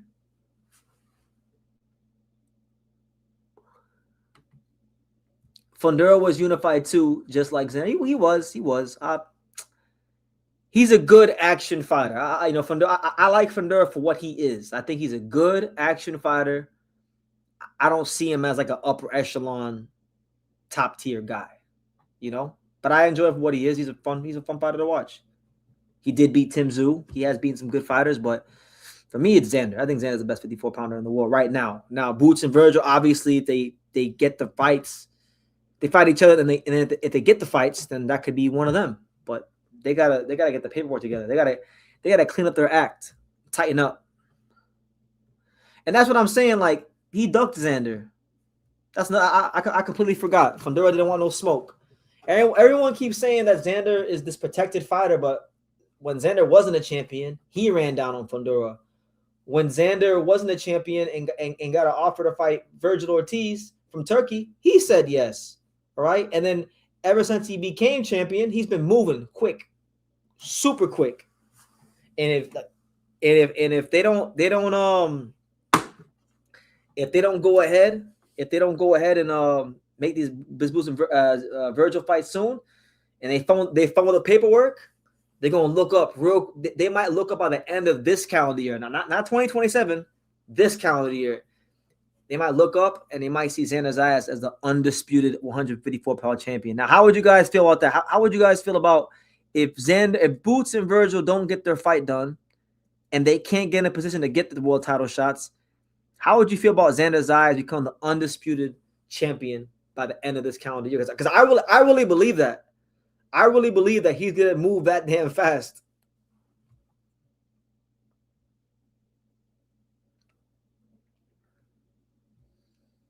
I got Vergil Ortiz in that fight. My man Kenneth says, Fundora is a problem. I was looking at Espinoza, and he's definitely a welterweight at 126. Yeah, I mean, that's cool, but that's not going to save him. That's not going to save him. You know, I was trying to figure out what I think about featherweight because I was trying to rank the featherweights earlier, and I had tweeted somebody earlier, but I deleted it because I didn't even agree with what I tweeted. So you guys know who I think number one is, but I don't know who the weak link is. I don't know who I put at four between Fundora, Figueroa, and Shushu. And I'm going to tell you why. It's hard for me to put Figueroa at last, even though I want to, because I can't stand watching him fight, and I think his style is sorry. But at the same time, I got to give him his due. He beat Mark Marksile at featherweight. He has a win over Mark Marksile at featherweight. He has a win over Nick Ball at featherweight, right? And even though he lost, he fought Steve Four at featherweight. So he's fought at a high level. He has more quality wins than Espinoza, and he has more quality wins than Shushu. So I can't, even though I really want to, I can't, and he won his world title on the road. So I can't put him last, even though I really want to, because I don't like his style. I cannot stand his style. Then I look at Shushu, right? Who everyone is saying is the best featherweight, and he's just going to beat everybody, right? But Shushu had a fight. I thought he lost clearly to Suleiman Sagawa, right? And then he beat Carlos Castro for a vacant title, who is a good fighter, but Carlos Castro is not Robeisy Ramirez. He's not Venado Lopez. He's not even Nick Ball. To be honest with you, he's not even Nick Ball. He's not any of the guys that the other champions beat to win their world titles. So, congrats to him, but gotta fight better competition. And on top of that, that's all that on top of the fact that he's not even the undisputed WBC champion of featherweight, because you still have Ray Vargas as the champion in recess who can come back whenever he wants and just fight Shushu. So they got to clear that up. He has to prove without a shadow of a doubt that he's the best champion of his own organization, right? So, you know, you have that. And then as far as Espinoza, who everybody just says he's number one because they think he's handsome and he's tall and he sings and, you know, whatever. The reality is this. He ain't fought a motherfucking soul except Robeisy Ramirez. Go look at his resume outside of Robeisy. Robeisy is a very good win. I'm not trying to shit on Robeisy. It's a very good win. But you don't become number one by one win. You become number one by a body of work. And his body of work is not up to par, in my opinion. So I don't know. I don't know who I'd put for. I don't know. I kind of want to put Espinoza at 4, honestly, because I want to put Espinoza at 4, even though I think he's better than Brandon, because he's not fought anyone except Robeisy. He needs to fight someone that's not Robeisy, because Robeisy has a Cuban style. It's very, you know, it doesn't have a lot of volume. He's an above average puncher, but he's not like a murderous puncher, right? I want to see Espinoza against another Mexican or Mexican American fighter. I need to see how he does against another Mexican or Mexican American fighter, because Shushu has fought more Mexicans. Well, I won't say that because Espinoza fought club shows in Mexico. But what I'm saying is, there's other guys in this weight class that have fought more Mexican fighters at the top level or close to the top level or on the fringe world level than even Espinoza. So my thing is, I think Espinoza, in terms of how his career is being handled, it's no different than Jaime Munguia. It's no different than William Zepeda. It's no different than all the other Zanford Promotions fighters of the past. They are milking the hell out of his title reign, and they are moving him very, very carefully. That's just the truth. And I'm not trying to down Espinoza. I'm just telling you what the truth is. So it's funny because the guy that people tell me is the weakest is actually the most proven. That's Angelo Leo. The guy that they say is the best is actually matched the softest in the division, and that's Espinoza. So what I've come to realize when I hear people talk about the featherweight division is that they don't know what the fuck they're talking about. So I can't wait to see these fights get made. Jazza Dickens versus Nick Ball for the 130 title.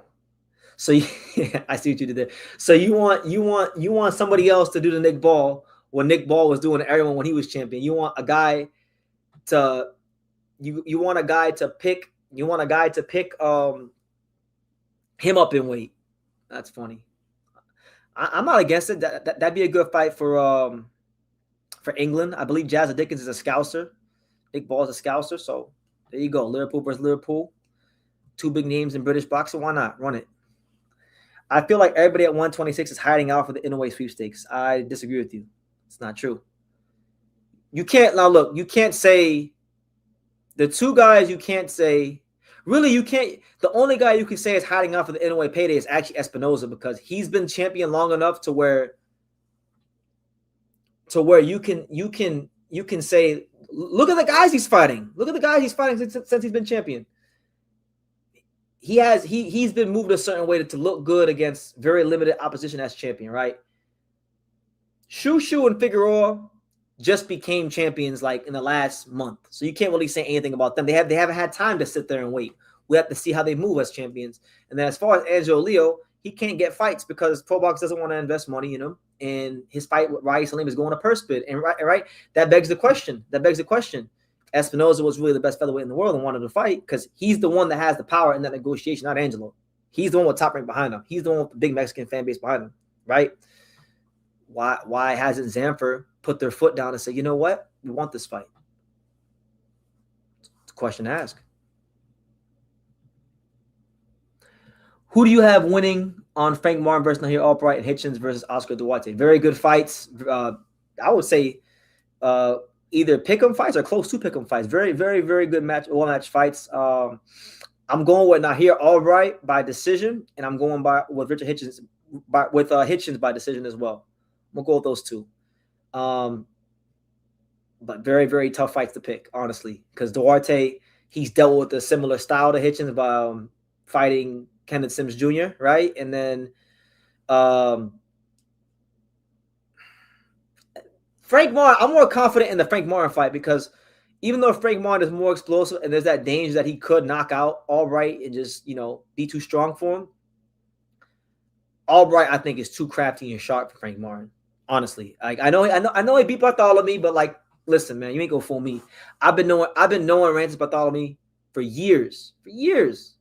I interviewed Rances back like 10 years ago, maybe even longer. Actually, now 11 years ago, because we're in 2026, so we're talking about 11 years ago. 11 years ago on this channel, back when StreamYard didn't even exist. When you had to go live on YouTube, you had to use Google Hangout. I interviewed Rances Bartholomew on Google Hangout when he was young. So when I seen Bartholomew at the press conference and I see how old he looked, I said, "Oh no, they done did my boy wrong." And I knew Frank Martin was gonna stop his ass. So it's a very good win. It was a very fun knockout to watch in person, but I'm not just ready to say that Frank Martin is back, And Harold, I see Harold bitching and moaning, doing what he does best in the comments, bitching and moaning. He bitches and moans when I say nice things. He bitches and moans when I say not so nice things. But either way, one thing about Harold, he gonna bitch and moan, he's doing that now in the comments. But it's my opinion. I'm entitled to it as an American citizen. Fuck, man, like. Sego Yuri versus Ricardo Sandoval is apparently in the works. Honda has options on Sandoval after Kenshiro, and he's trying to make that fight. Well, shout out. That's a good fight. That's a fight I can get excited about. Ricardo Sandoval, always been a really good fighter.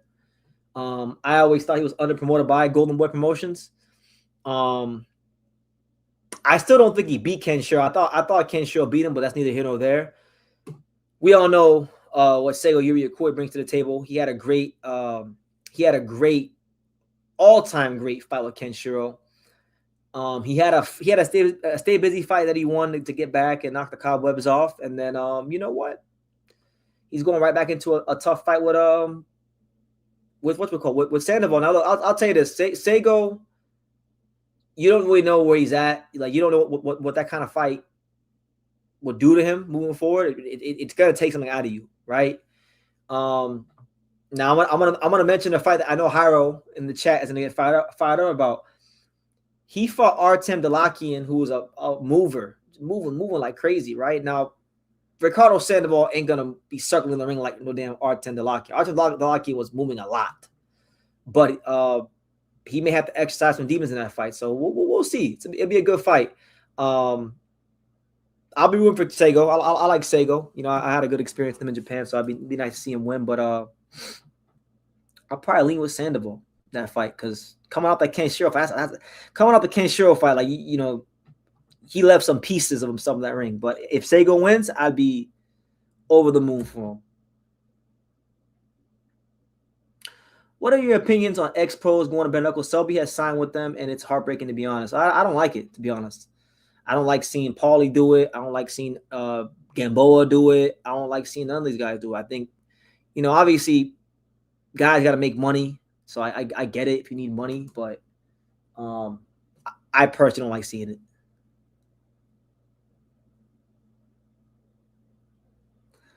Oh, and that fight, good fight. I got Santiago again beating another Japanese fighter. Listen, man, when it comes to Rene Santiago versus the Japanese, there's only two Japanese fighters that I think could beat Rene Santiago, and he ain't really fought any of them yet, right? He's fought some good. He fought Iwata, who's always been overrated. He fought Takami, who was super overrated, and I'm glad he beat him because I couldn't stand Takami. Taniguchi's been champion at 105 pounds, good fighter. I think he will find a way to beat him. But if we're not talking about Yugo Osaki or Dai Akira, then we're not really talking about anything, honestly. We're not talking about anything when it comes to Rene Santiago versus Japanese. If they don't match, if he continues to fight all the Japanese fighters at 108 pounds that are not Yugo Osaki or Dai Akira, then guess what? He's just going to keep beating these Japanese guys up. So they might need to build him a statue out there in Japan. If he beats like two or three more Japanese fighters, they need to just build him a statue. They need to let Rene Santiago get a condo in Tokyo or Yokohama or somewhere. You know?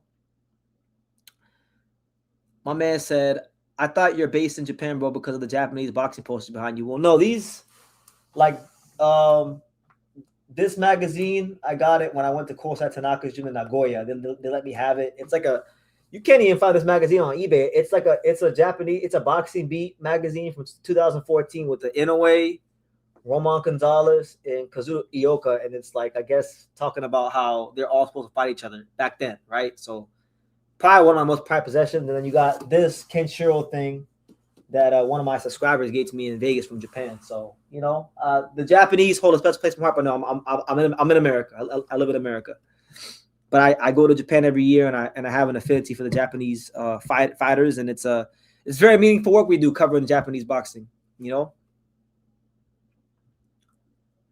Shout out to Hoops Combo. He says, Dan, he's still on this live stream. Nobody works harder than BT. Listen, I'm just as shocked as you are that I'm still here talking because I really did not have the energy to go live, and then that's what happens. I don't have the energy, and then I talk to you guys, and I get excited, and I talk boxing, and it's like I get this new lease on life. So yeah, we're here, man. We're putting that work in, and it's been fruitful so far. We're at 90,000 subscribers, and God willing, we'll be at 100,000 in no time. But I get enjoyment out of this. This is like therapy for me. So thank you. My man right here says, I don't know what's going on with Tekken Gym at the moment. Murata lost as well. They all seem useless with movers. Yeah, I saw that he lost to the Filipino guy out there in Japan. I gotta watch the fight and do my video on that soon. But yeah, they all lose the same. They all lose in the same fashion. I know the Japanese style is a specific type of style, but I feel like for whatever reason at Tekken Gym, it's like the most rigid. It's the most rigid version of the Japanese style possible, and it's the same movie playing out over and over again. That's why, man, anytime I see a Tekken Gym fighter, not Tekken Promotions, like, so I'm not talking about Bam or Anthony Olasquaga. I'm talking about Japanese-based fighters that train at Tekken Boxing Gym. Every time they fight a mover, every time they fight a counterpuncher, they get fucking exposed. So every time, I swear to God, every time a Tekken fighter fights a mover or a counterpuncher, I go with the mover or counterpuncher that they're fighting against because they don't know how to adjust.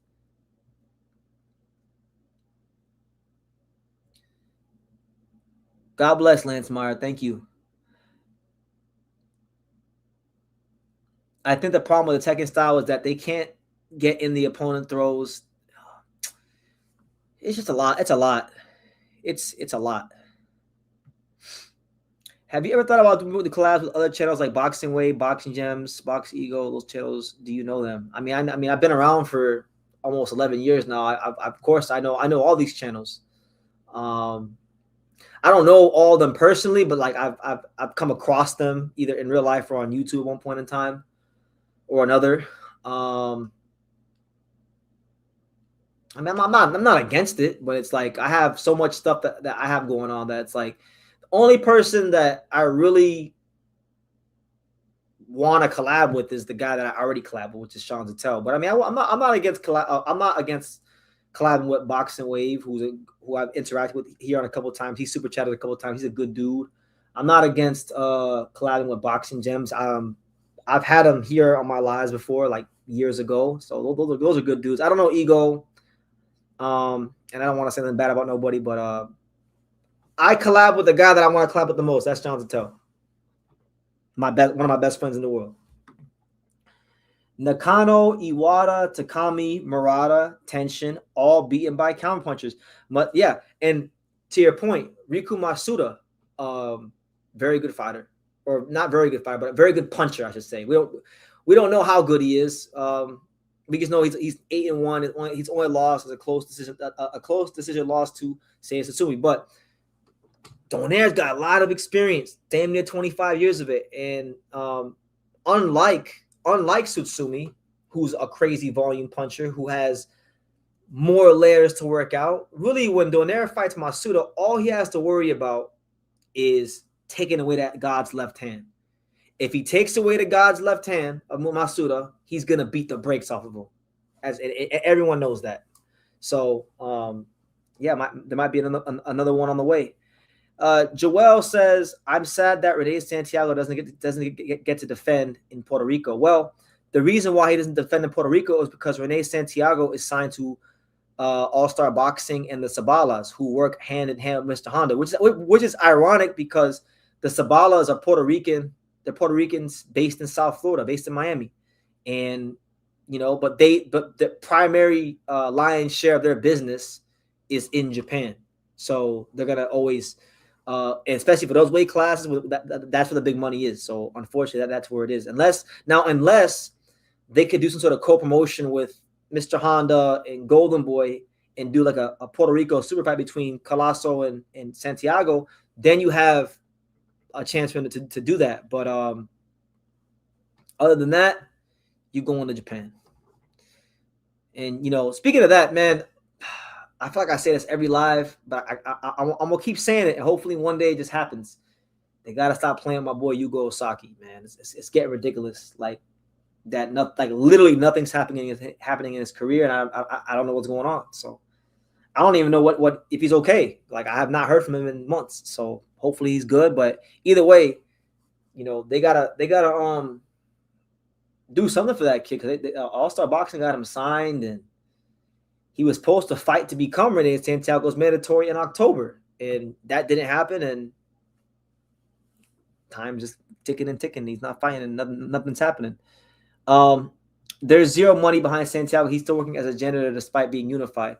Yeah, because the money at those weight classes, you don't really make money till you defend. So he has to keep defending. Because I don't want to say too much, get in trouble, but all I'll say is I have a somewhat of idea of what he gets paid, and it's not gonna be the kind of numbers that that would like allow him to quit his job. He would need to defend that belt like at least two to three more times, which is not going to be easy because when you're in the light flyweight division, you're going to have to fight fighters that are at the top because the pool of talent is so thin. So there's only but so many fights that are actually marketable enough to get you some money. You can't. It's not like 154 where you can pick Usimo Lima. No, in the weight class you got to fight the guys in the top 3, the top 5, the champions to make actual money. The Taniguchi fight is on an Ito show, not on a Tekken show. You're talking about Masayoshi Ito, the one that fought Herring? He promotes?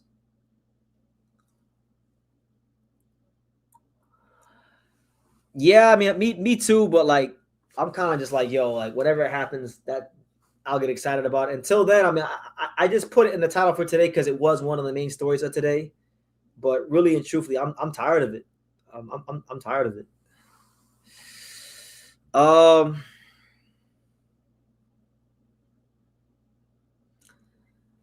I don't listen, man. I've reached the stage of my life. I'm not here to talk bad about those channels. I have trust me. I've watched all these guys over the years.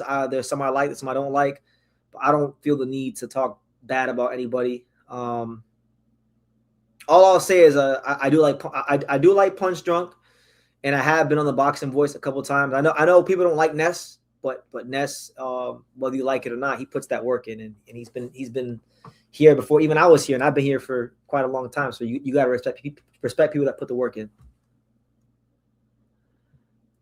Yeah, I didn't even realize that, man. So you put me on. I didn't realize that Masayoshi Ito got into promotions. I know, like, wait, is Masayoshi Ito's company? Is it Treasure Boxing? Is that his company? Because I know Casimiro was promoted by Treasure Boxing, but I just wasn't aware that was Masayoshi Ito's company. So was it Treasure Boxing Promotions?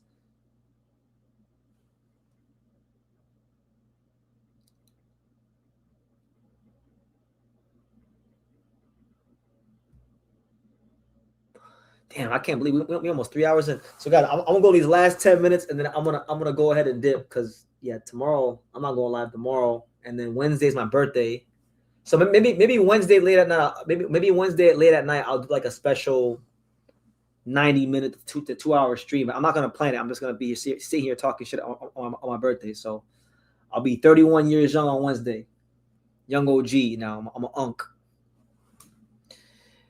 Oh, okay. See, good to know. Yeah, because I knew about Treasure Boxing. I wasn't aware that it was Masayoshi Ito who was in charge of that was his company. So you put me on game.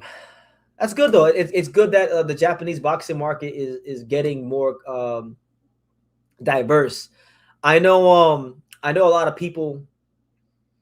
Like, I talk to a lot of people in Japan about the structure of Japanese boxing, so I know they all love Mr. Honda and they feel like everyone should just listen to Mr. Honda. But maybe it's the American capitalist mindset of that I have. But like, I like the fact that Kameda does shows, and some of his shows are pretty good actually. I like the fact that there's a Treasure Boxing. You know, I think it's good to have competition in the market. But again, that's me thinking from my American capitalist mindset. Japan is not like that. So it's just there's different dynamics in play. Yeah, I mean, look, there's a lot I could say because trust me, I've been around a while. There's a lot of negative I could say, but I don't have the energy. Like I've reached that stage where I just don't have the energy to argue with people or say anything bad. You know, it's like I'll tell you a story. Like there's this girl I was talking to, and we stopped talking for like a couple of months, and then I sent her a message yesterday, and she sent me a message back. It was a voice note, and I ain't even opened it yet. Like I haven't even listened to what she had to say, and I'm probably not gonna listen to that shit till Friday because it's probably not a good message. So I don't got time. I'm trying to focus on making this boxing content. So anything that I think will interfere with that or put me in a bad state of mind, I just avoid it like the plague. You mentioned once that you didn't think Seiya could beat Junto. What about now that Junto basically lost to Hernandez? Well, I want to correct you on that. I thought I favored Junto in that fight, but I actually thought that Seiya versus Junto as of late 2024, I thought that was the best fight to make in the bantamweight division. I was saying that Seiya's volume and just some of the things he does in there, the shifts he does and things like that, those things could give him problems. Now, people would say that, Seiya said that Junto beat his ass in sparring, right? And I get it, but listen, I've watched the man fight plenty. I've seen the man spar in the flesh against top guys in his division. Seiya Tsutsumi is no easy night's work for anybody. I don't care what you think. And we saw when he fought Sebastian Hernandez-Reyes, was a very basic style. Like Sebastian Hernandez-Reyes didn't reinvent the wheel to give Junto a problem. He just got in his chest. He made sure that every time he got close, he banged the body and threw a lot of body punches and had a high work rate, right? And that was enough to give him problems, and I thought he beat Junto. So maybe now I would say probably not though, because Seiya, he's taken a lot of punishment. So I think a guy like Junto, especially in the first 6.5 rounds, probably stop him. Could probably stop him just because, like I said, he's been in so many wars. And that takes a toll after a while. But if they would have made that fight, let's say like in early 2025, like right after Seiya beat. If they would have did Seiya Tsutsumi versus Junto after, like instead of doing Seiya versus Daigo Higa rematch or whatever, the third fight or how many fights it was with them, I think it would have been a very, very competitive. I think Seiya could have actually given Junto some problems. Yeah, that's true. That's true.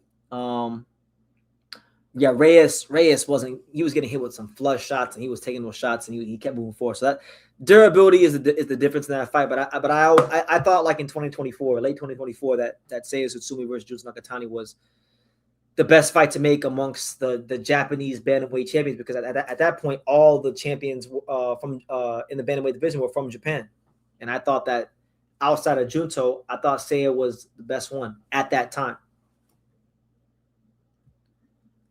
Kameda is making so much money from the Kyrgyzstan government. Yeah, I mean, good for him, man. I mean, he's got to do something, because over there in Japan, like, he's an outlaw. Like, they don't. He can do shows in Osaka, but he can't do nothing in Tokyo. Like, man, it's crazy. It's crazy. I find it really fascinating that there's like no opportunity for Tomoki Kameda and 3150 to work in Tokyo. Everything's in Osaka, and the Osaka boxing scene is so exceptionally different than the Tokyo boxing scene, and not in a good way. Like, a lot of the fighters from Osaka are just in a cage and they can't get out, even no matter how good they are. And there's quite a few of them.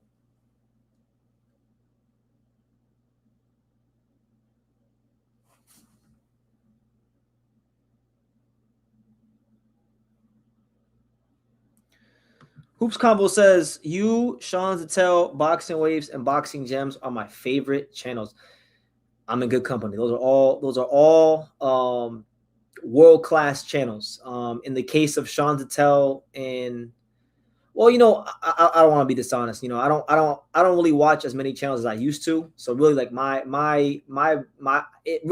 watch Sean Zattel and I watch myself, and then occasionally I watch Coach Malachi, and I watch the Boxing Voice, and then occasionally I do watch Boxing Gems, and I do watch Boxing Wave. So shout out to those guys. They don't.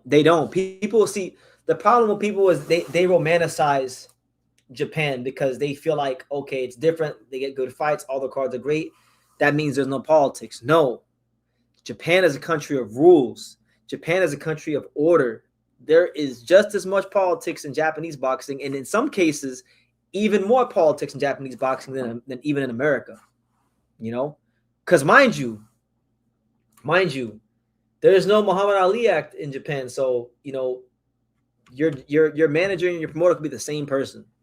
You understand? In fact, most of the time, your boxing gym chairman, the guy who runs the boxing gym you train in, that's normally a manager. So, like in the case of, let's say, for example, Jin Sasaki trains at Hachiochi Nakaya Boxing Gym. The chairman of Hachiochi Nakaya Boxing Gym is a guy named Issei Nakaya.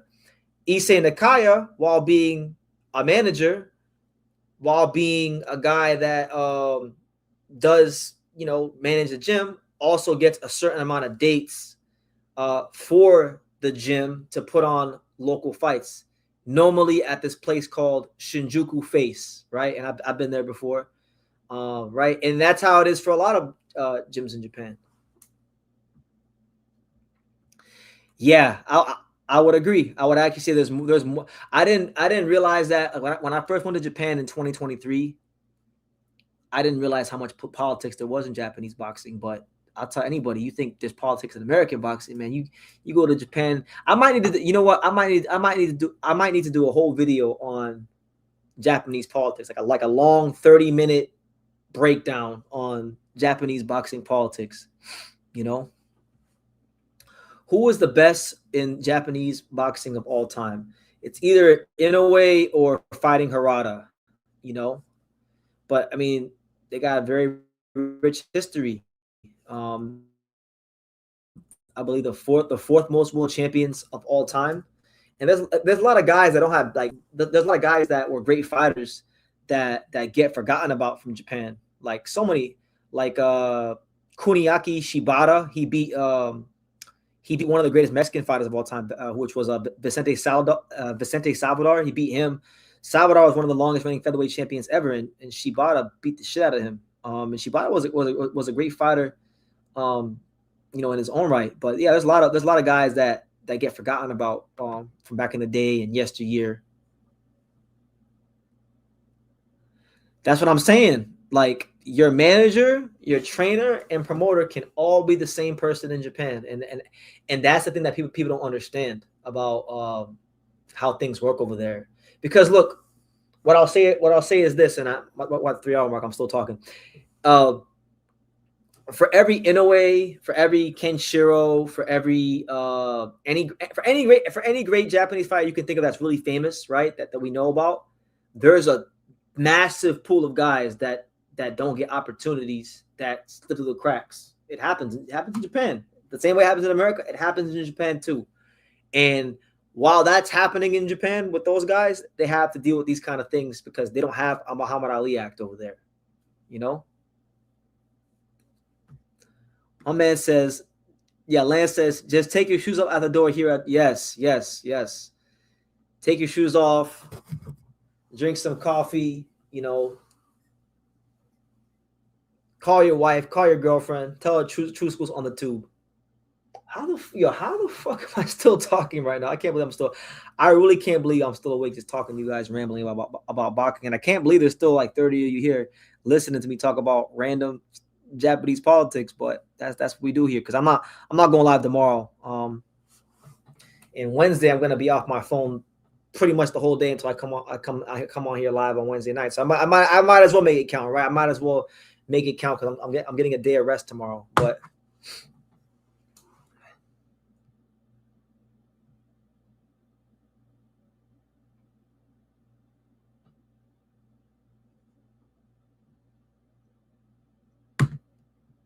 yeah, I'm looking forward to. I'm looking forward to definitely going back to Japan because I've been to like 17 gyms there.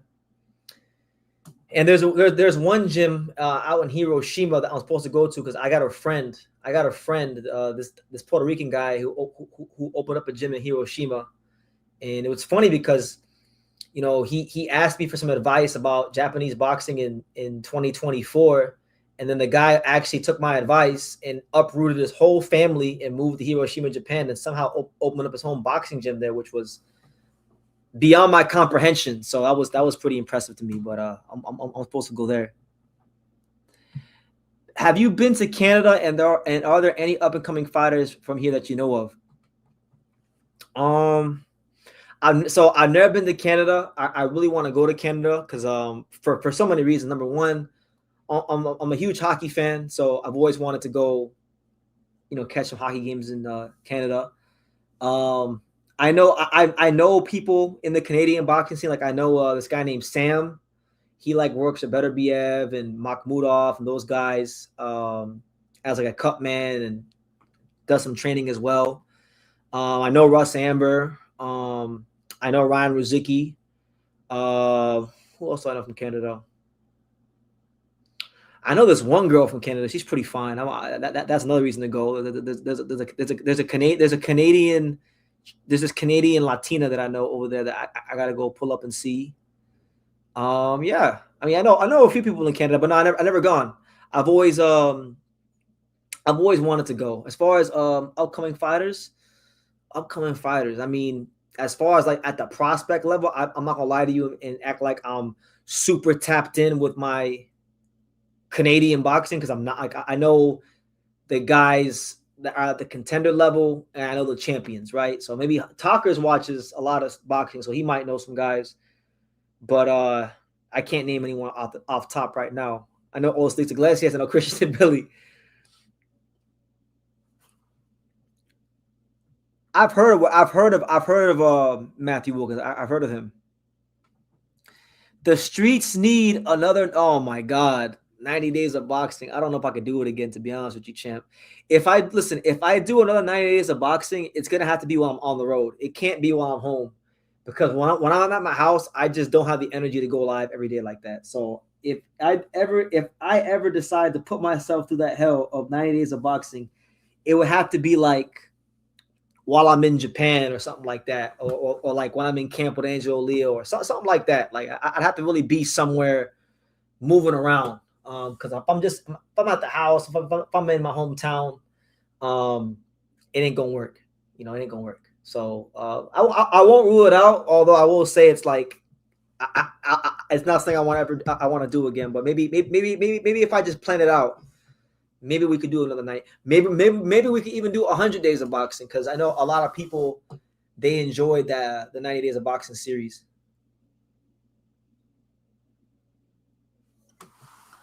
Most of the guys signed to Eye of the Tiger Promotions are foreign guys just coming through. Yeah, a lot of the guys are Russian and things like that. I'll tell you this: there was a Canadian fighter, like 5 or 6 years ago, when because I still do my road work, right? I still do my road work. I still do my shadow boxing to stay in shape, just for my health, right? But I'm not trying to like spar a bunch of rounds or anything like that. But I dabble in sparring here and there.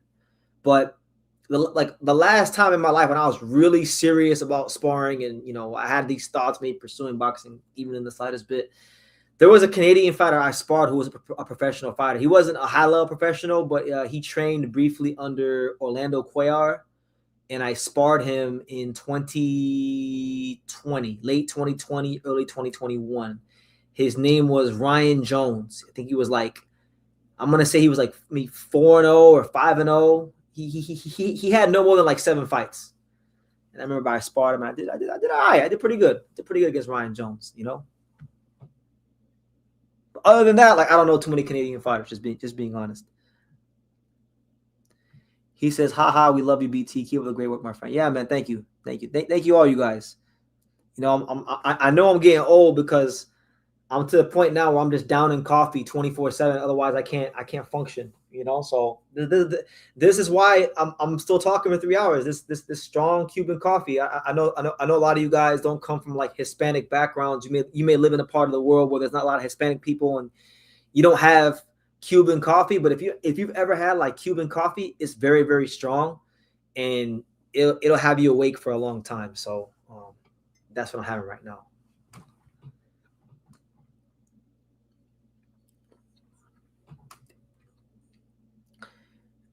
See, that's why I follow talkers, because talkers is always gonna have people that I don't really know about like that yet. So I don't know who that is. So you can put me on game. Who is that kid from Vancouver? They mentioned him with Kermamoan. Vancouver? You mean England? You mean Giorgio Visoli? Is that who you're talking about? The guy that went to the gym and had Kermamoan crashing out the other day? A little southpaw fighter. Yeah, he's a British fighter. He ain't really fought anybody too crazy yet. He fought this kid James Wilkins, who fought at an okay level. He was on a couple Golden Boy shows back in the day. But yeah, Giorgio Visoli, Kermamo, that could be a fight for the future, or the not so distant future.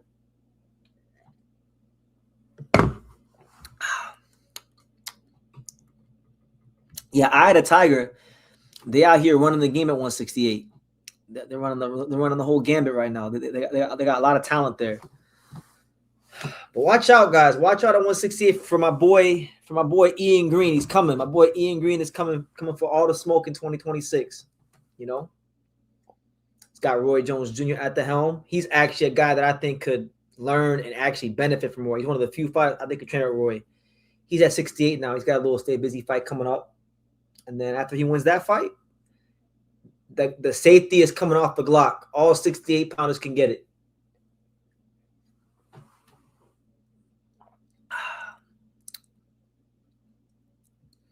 I have a prospect database built up. I have guys from, I don't even know what that is, to Colombia on it. Over 350 fighters. So you're doing that Mike Altamara shit. Because Mike Altamara, I know back in the day before there was the internet, or in the early days of the internet, that was what Mike Altamara used to do. He's have a whole database of just prospects. So you on your Mike Altamar shit. I respect it.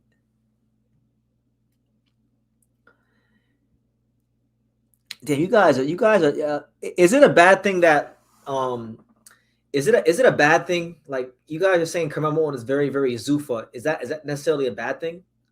Because I don't necessarily see that as a bad thing.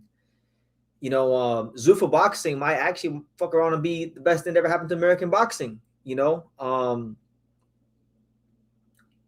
I'm not even saying I love Zuffa boxing or anything like that. Like they may turn out to be, you know, pieces of shit like the majority of promoters, but Zuffa boxing, I mean, because you guys know I have my things about Zuffa boxing that I'm skeptical of, but like, okay, right now, if you're an upcoming fighter who's not a priority of one of the big promoters and you're trying to get the ball rolling on your career, what's the best option?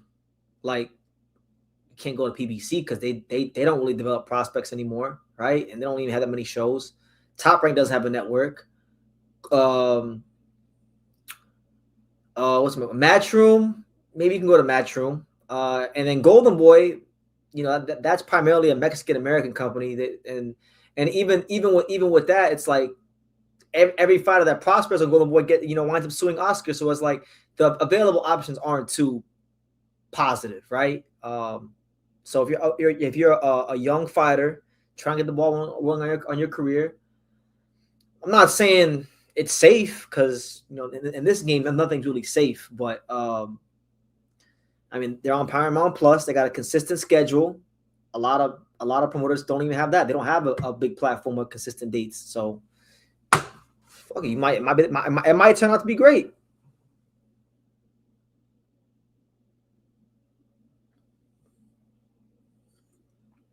You've been on the live forever. Honestly, it doesn't even feel like it's been that long. I feel like I've just been here talking and running my mouth, and 3 hours just went by.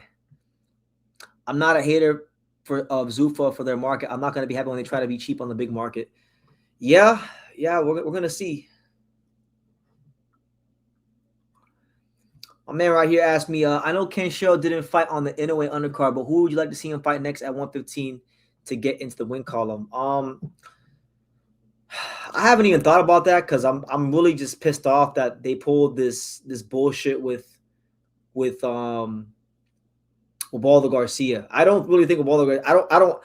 You know, maybe I'm wrong. Maybe I'm a scumbag, but I don't really think there was anything wrong with Ubaldo Garcia. I'm very skeptical of that whole situation. I feel like Eddie Hearn and the powers that be don't want Bam to fight Ken Sherrill. Not that Bam can't beat Ken Sherrill because he can beat Ken Sherrill, but it's a much harder fight than Ubaldo. No, I haven't. Like I told you, like I'm not tapped in with that Canadian boxing like that. But I'm sure I'll hear about him soon.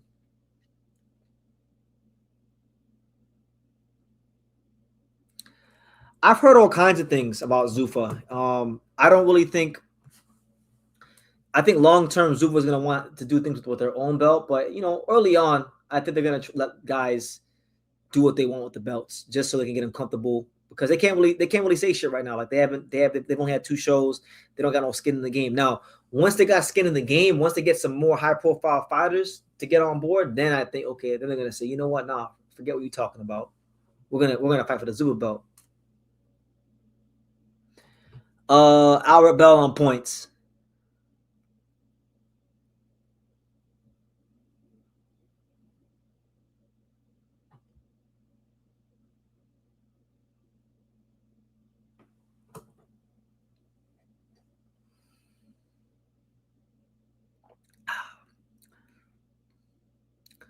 I don't even think most of these Dominican and Mexican fighters on the Inoue Picasso card were Eddie's fighters. To me, who was that one guy? I forgot his name. He beat who was that guy that beat Taiga Imanaga, the Dominican guy? He wasn't an Eddie fighter.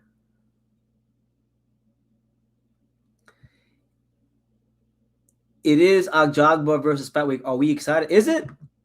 I didn't realize it was, to be honest with you. I thought Agjagba versus Martin was next week. Could have swore it was next week. Wasn't it on the 15th? Oh shit, it is actually because Wednesday is my birthday, so that's the 11th, and then it is. Well, yeah, I mean, I guess in that case, yeah, I gotta be excited. I'm not like overly excited about it because like I got levels of excitement, right? Like there's cards that there's like tiers, right? So you got fight cards that I'm just gonna watch, right? Then you got fight cards that I'll be happy when it comes on, but I'm not like anxious. Then you got cards where like somewhat anxious, and then you got like those 5 to 7 fights a year where I'm like really, really up for it. That fight, I wouldn't say I'm like overly excited. It's more of like, I'm not thinking about it too much, but when the day comes, I'll be very excited about it. Something like that, You know what? Let's actually review the card while we're sitting here rambling away at 2:30 in the morning somehow. I can't believe I've actually been live for this long, but God is good, and I have an incredible amount of strength to talk boxing aimlessly.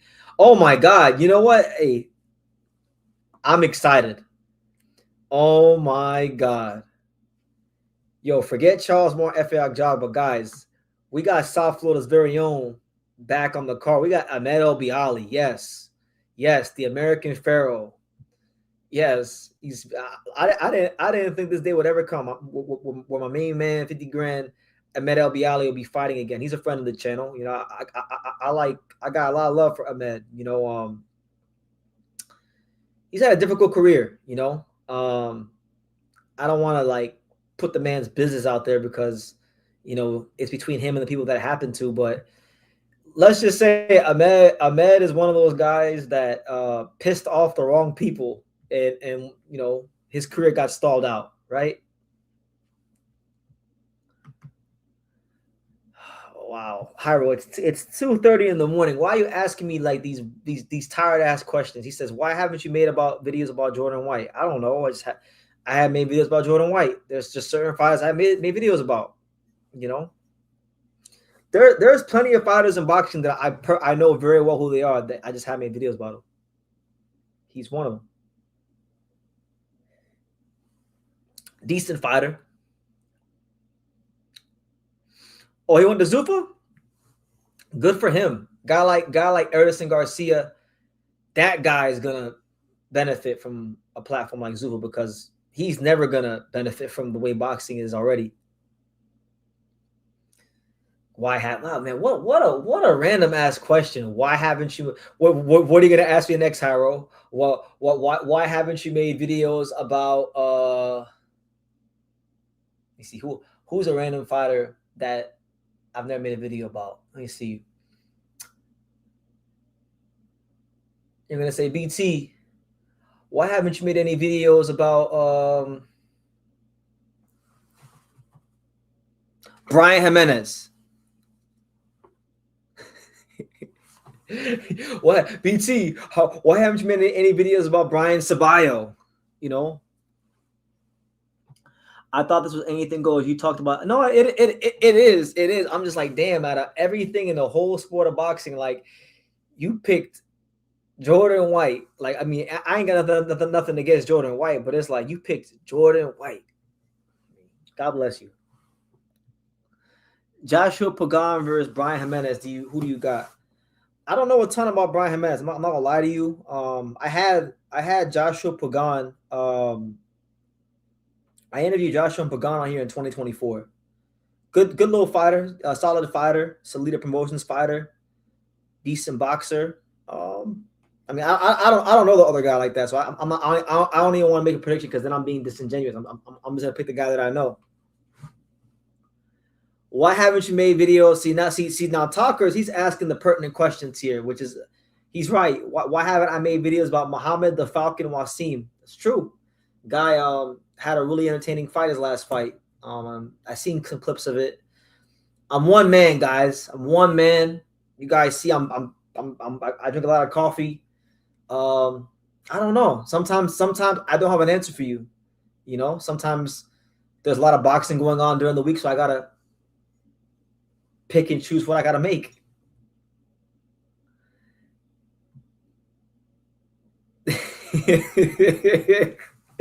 Yo, y'all are crazy. You said, you said, he said, BT, why haven't you made a video about Eric Crumble? I don't know. I don't know. Give me the NBA comparison of Jordan White in NBA terms. Jordan White would be like who was that guy? I was watching the Hornets games tonight, and there was this big man. So they had that fight, Joel. They had that fight, and then Miles Bridges got ejected. Right, he got ejected, and then Isaiah Stewart got ejected, and then one of the other guys in the Pistons got ejected, and they had some random big man, like the third string big man. I forgot his name. I think his last name was Reed. I think it was Andre Reed or something like that. Jordan White's like Andre Reed, like yeah, he's in the league, like he's in the league, like he's competent, he's good, but like he ain't up there like that.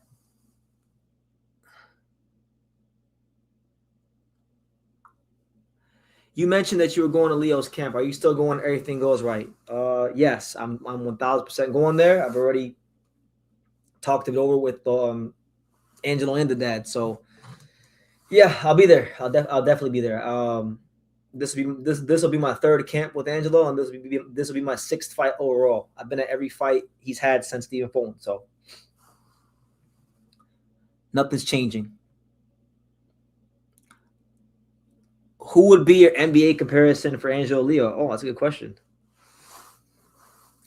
That shit is hard comparing like basketball players to boxing. Like, who would I compare him to? It's got to be somebody super underrated, right? Because I think he's like super underrated. Who's the most underrated player in the NBA? Because whoever that is, whoever the most underrated player in the NBA is, I'll go with that guy.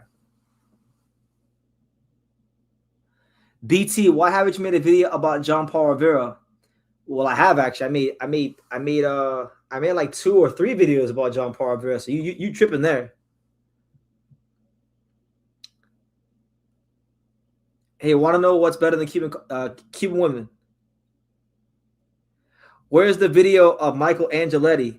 You know what's funny? I have a whole list of fighters I haven't talked about. He's on the list. I just haven't got to it. Who do I got in the Leo Espinosa unification? Oh, come on, man. You already know the answer to that. I mean, Angelo Leo.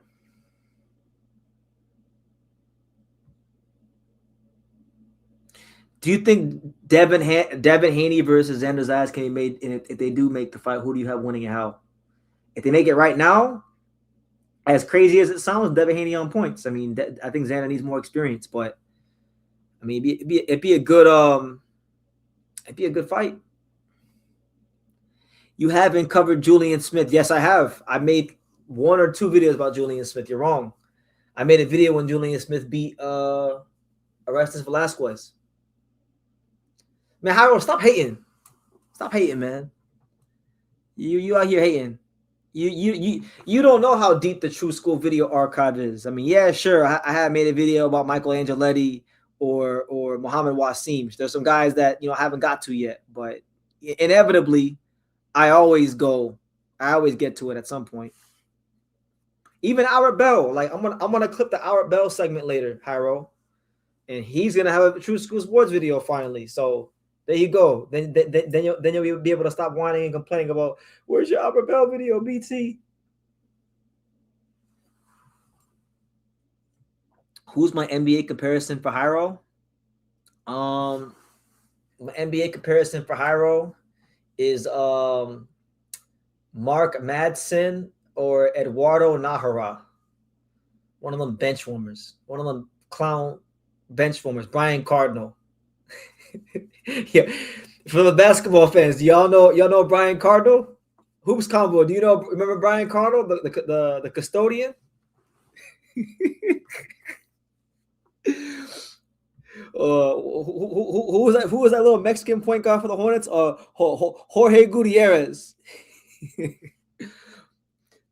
Nah. Well, Ken.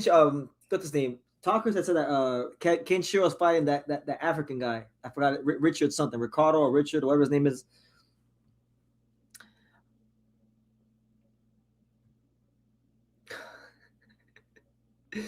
Y'all are funny. But now that you guys are naming all these fighters, so I'll keep it in mind. Y'all want to see Michael Angeletti, and y'all want to see Muhammad Wasim. So I guess those are the next two guys to talk about: Muhammad Wasim and Michael Angeletti. You know, the people want to see those videos. The true school empire want to see. They want to hear about Michael Angeletti. They want Eric Crumble. Hold on. Where's my phone at? Let me I'm gonna put it in my notes. Actually, I'm gonna put it in my notes because look, I'm gonna show y'all. I'm gonna show y'all some classified information because if you're watching the live at this point, you're a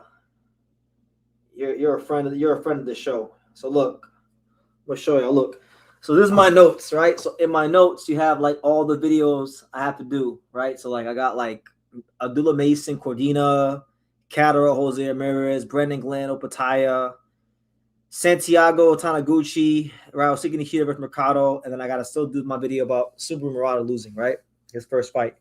But let me add, hold on. So you guys said Michael Angeletti,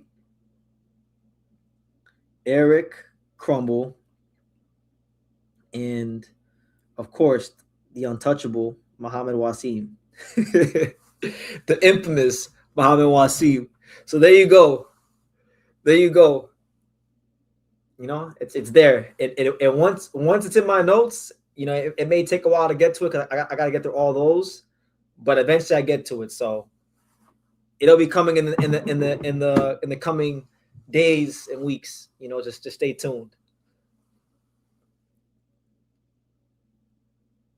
Shout out to my boy Cato with the $5 super chat. I appreciate you, Chev. He says, "Get yourself some more Cuban coffee," and that I will because I need it. I need it, man. I'm really pushing myself this year because there's some things I really want to get to, and I gotta push myself to get to those places. So we're going there. Eric Crumble, Michael Angeletti. God, my man said Diego Yaniel Asi. I don't even know who the fuck.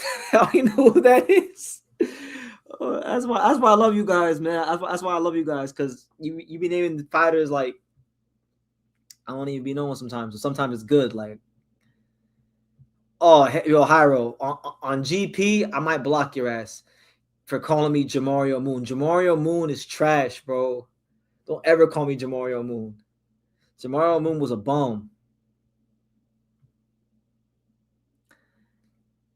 No, I didn't watch the full card. I know Ron Polanco's fight got canceled. I know Giovanni Santillan won but didn't look great, and I know that what's his name? What's that guy's name? Juanita Lopez. He wound up winning his fight. So yeah, Eric Crumble's that journeyman that got his ass kicked a bunch of times. I just came back to me who he was because I seen people post about him. I'll do a video about him. I don't care, but like, I'm here to serve the boxing fans. If y'all want to hear about Eric Crumble, you know, if y'all want to hear about some journeymen, you know, name some journeymen. Not now, but in the future. Name some journeymen in the future, and I'll do videos. Eric Crumble, Michael Angeletti, and Muhammad Wasim. We're gonna go ahead and do those.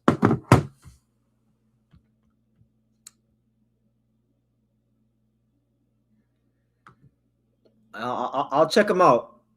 Oh man, Hyro, you disrespecting me. First of all, John Moran is trash. He ain't been good in a couple years, and don't ever call me Trey Man. I hate Trey Man. I'm a Hornets fan, and I fucking hate Trey Man. He's my least favorite player on the Hornets. Fake ass Allen Iverson. You know, don't ever call me Trey Man. I can't stand that dude. Got them baggy ass shorts, and every time he get the ball. He just, you know, the pass. He actually thinks he's Allen Iverson.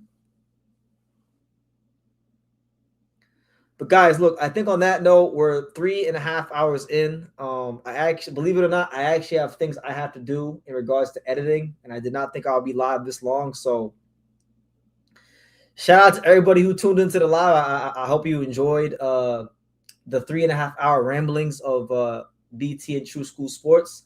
I will not be live Tuesday or today. Later on today, I will not be live. So They will not be alive until Wednesday night. Wednesday is in fact my 31st birthday, so I will be doing like a special or somewhat of a special birthday stream. So tune in for that. Hold on. So he said he was kidding about Eric Crumble. So I'm gonna delete Eric Crumble, right? Because you don't want to hear about Eric Crumble, and I'm gonna add what's that guy's name?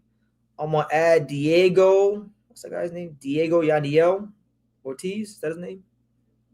Yaniel Ortiz Nieves. I'm gonna add his ass because I don't know about him, and I'm like you guys. I'm still learning about fighters. Like I don't know it all. I don't profess to know everything about boxing. So yeah, but guys, on that note, I'm gonna get up on out of here. You guys be blessed. I will see you on my birthday, and take care.